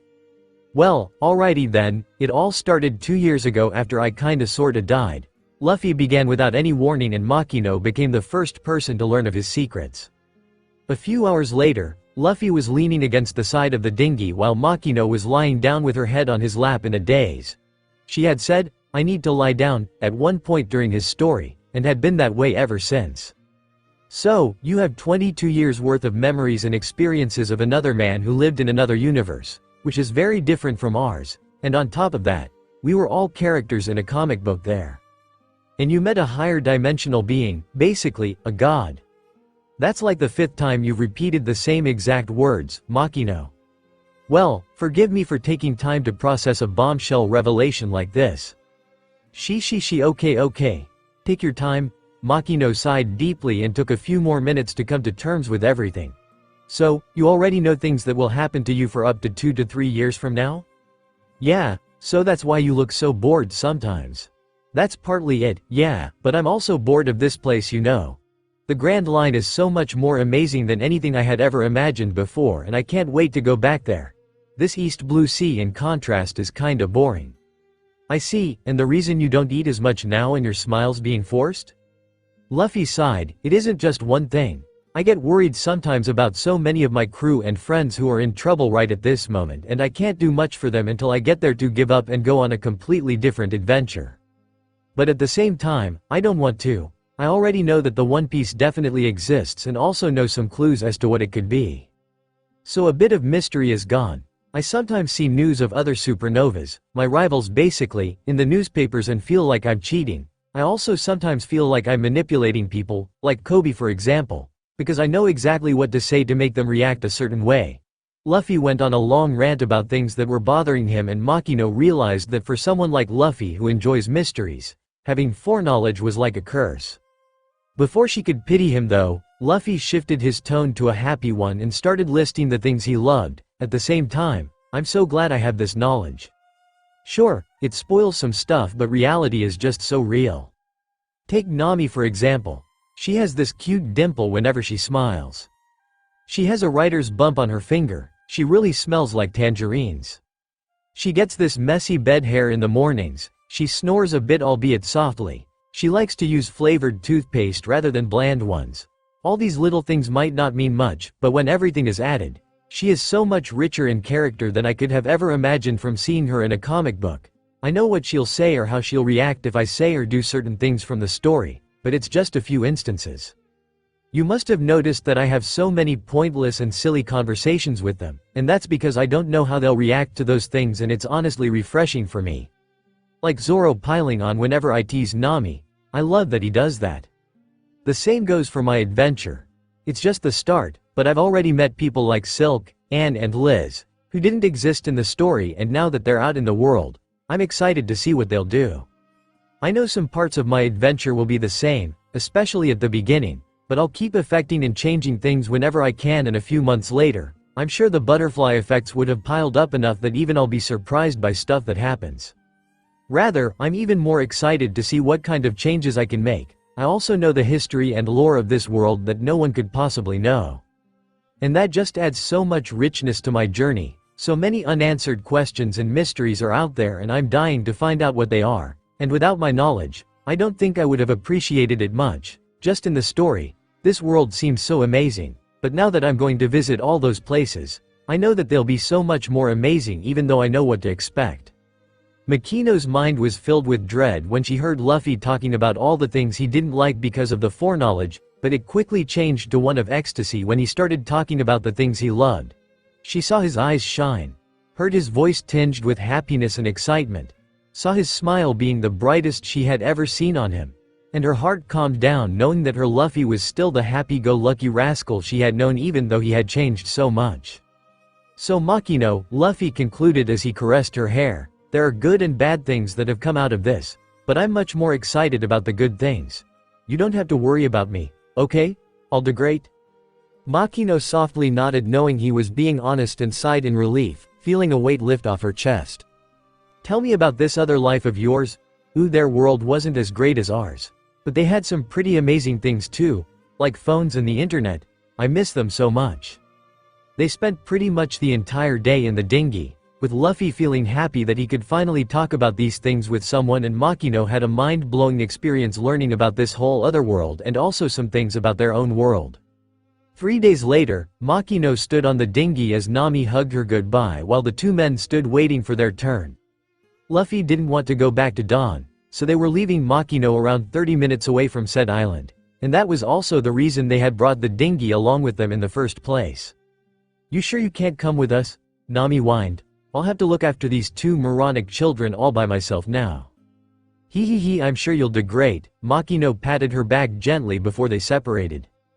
Zoro just waved at her and she smiled amusedly at him. "The cool, no words goodbye, huh?" Zoro faltered, clearing his throat. "Ehem, it's been fun having you around." "I'll take what I can get," Makino giggled, patting his head before turning to Luffy. "Take care, Luffy," she said, hugging him. "Don't do anything too reckless now." "You know I can't promise you that," Makino sighed, patting his head. "Just be safe, okay?" Yeah. The other two didn't know what had happened between them, and they didn't pry either, knowing it was something private between them. After the day where they had spent the entire day on the dinghy, Makino was in a sort of daze, lost in her own thoughts, and over the past 3 days, she would many times just get close to Luffy and the two would converse in very hushed voices. Zoro, especially, thought that some drama would occur between the two after what he heard about Luffy's smile, but contrary to what he thought, they only seemed to have grown closer. "And you too," Makino said, looking at Zoro and Nami. "Please keep an eye on him. He's going to be too reckless sometimes." "We'll try," they said, and Luffy instantly followed it with, "and they'll fail," earning him a couple of smacks. Makino giggled, knowing Luffy was in good hands, and soon found herself alone on the dinghy watching the three setting sail. Just before they did though, Luffy turned to her looking serious and asked, "What's the scariest plant in the world?" "Huh? What? Bamboo?" Luffy yelled the "boo" part, and Makino slightly flinched before she started giggling. Again with the stupid jokes, Nami sighed as she unfurled the sails and the boat started moving away. "I actually like this one," Zoro said approvingly. "Oh, if you like that one, I got another. What do ghosts use to wash their hair?" "Let me guess, shampoo?" Nami deadpanned. "No, are you stupid, Nami? Ghosts don't need to wash their hair at all." "Yeah, ghosts don't bathe in the first place," Zoro added, and both men shook their heads as if disappointed in her, earning each of them a bump on their head from an irate and blushing Nami. "Bye, Makino," Luffy yelled, waving as they got further away, and Makino waved back, laughing at their silly banter. She kept watching them as they got smaller and smaller and sighed when they disappeared on the horizon before slowly heading back to Dawn. The silence was deafening as all she could hear was the gentle sea and winds, in stark contrast to Luffy's usual noisiness that she had become used to for the past month. She sailed silently until she spotted Fuchsia village, and when she got closer, she saw fishing boats, saw people at the shore just hanging around, saw people walking about in the village, everyone just going on about their normal daily lives. She suddenly furled the sails, stopping the dinghy just a few hundred meters away from the island, and just sat there staring at the peaceful normal scenery for a long time with a blank look on her face. He was right, I'm having an existential crisis, she sighed softly, massaging her face. Chaos and excitement were always a factor when she was with Luffy over the past month and on Clockwork Island. Leading the people to safety while taking out pirates along with Silk and the others had been a lot of fun. And then she had learned about the existence of multiverses, higher dimensional beings, the whole other world and life Luffy had experienced.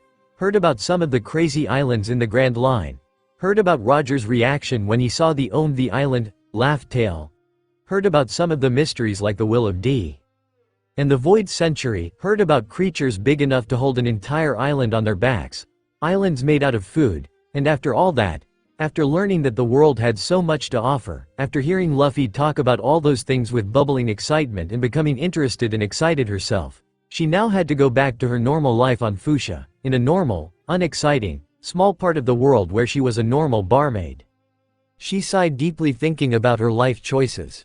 She had never aimed to be something else, had always been content with building a family for herself, having kids, raising them, just the normal life. But that was all in the past. The first 6 months after Luffy disappeared, she had always gone out to sea to search for him, and even when she stopped going out, she always went to the Goa Kingdom's marine base to call Garp or Sengoku and shout at them to search for him. She had felt so helpless all those months, and the need for power grew in her, so that if something like that happened again, she would be in a position to help and not feel so useless. She knew she physically couldn't get strong, so all that she had left were her connections. Connections to people like Garp, Sengoku and also Luffy, who might not be influential currently, but he would soon. But she had no idea what exactly she could do with connections like that other than telling Sengoku about corrupt marines bastards like in Flint and have them removed. But that's all the power she had. The thought of going with Luffy on his journey did cross her mind, but she knew she would be nothing more than a burden. She knew she couldn't go on a grand adventure knowing how weak she was, but she still wanted to do something. She felt, in the grand scheme of things, insignificant, and she wanted to change that, especially knowing that the world would soon turn chaotic. She kept thinking about it and sat in the dinghy staring at the village for hours without moving.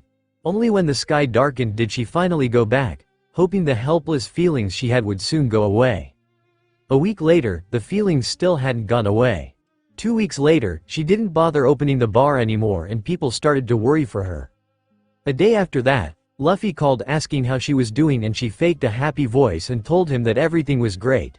Just a couple of hours after that call, however, she received another call that changed her destiny. It was from Silk, who was calling to ask for a favor. She and her townspeople had apparently moved to Clockwork Island and were facing some issues with pirates, which she hoped Makino could do something about. Silk had apparently received a call from Luffy asking how she was doing, and when she confessed that they were having problems with pirates, he had told her that Makino could help them, and thus she was calling her. Makino didn't hesitate for a moment and jumped at the chance. A week later, she was back on Clockwork Island, and she stayed there. Under the influence of Makino, along with her contacts like Garp and Sengoku, and also sometimes Luffy, along with his endless contacts, Clockwork Island exponentially grew like no other island before, and Makino eventually became its queen. Oh, a very short few months after Clockwork Island gained freedom from the tyranny of pirates, it became extremely popular in East Blue, and people from all over visited it as a tourist destination. It soon grew to become the most famous island in East Blue, earning the title of the Crown Jewel of East Blue, and even started attracting people from the other blues and even the Grand Line. The scientists, engineers on the island led by Silk, Chrissy, Lestrade and a secret fourth member made massive technological advancements and turned Clockwork Island into a technological haven. A few months later, a major event involving pirate Straw Hat Luffy and a certain Float Devil fruit user caused Clockwork Island's fame to skyrocket, and it gained titles like the Technological Haven of East Blue, the Grand Line-esque Island of East Blue, the Impossible Floating City, ally of Amazon Lily, land of the dragon, and a few more official titles. And in small secret circles, there were rumors that the island was an ally to the revolutionaries and was also Pirate Straw Hat Luffy's secret base, but these were never confirmed. By the time the next reverie arrived, the island had grown too powerful to not be offered a seat. Thus, Makino, the queen of Clockwork Kingdom, along with Silk, her second-in-command, and a few of their cohorts, found themselves attending the reverie at Mariajoy among the other royal families of the world. But all this is a story for another time.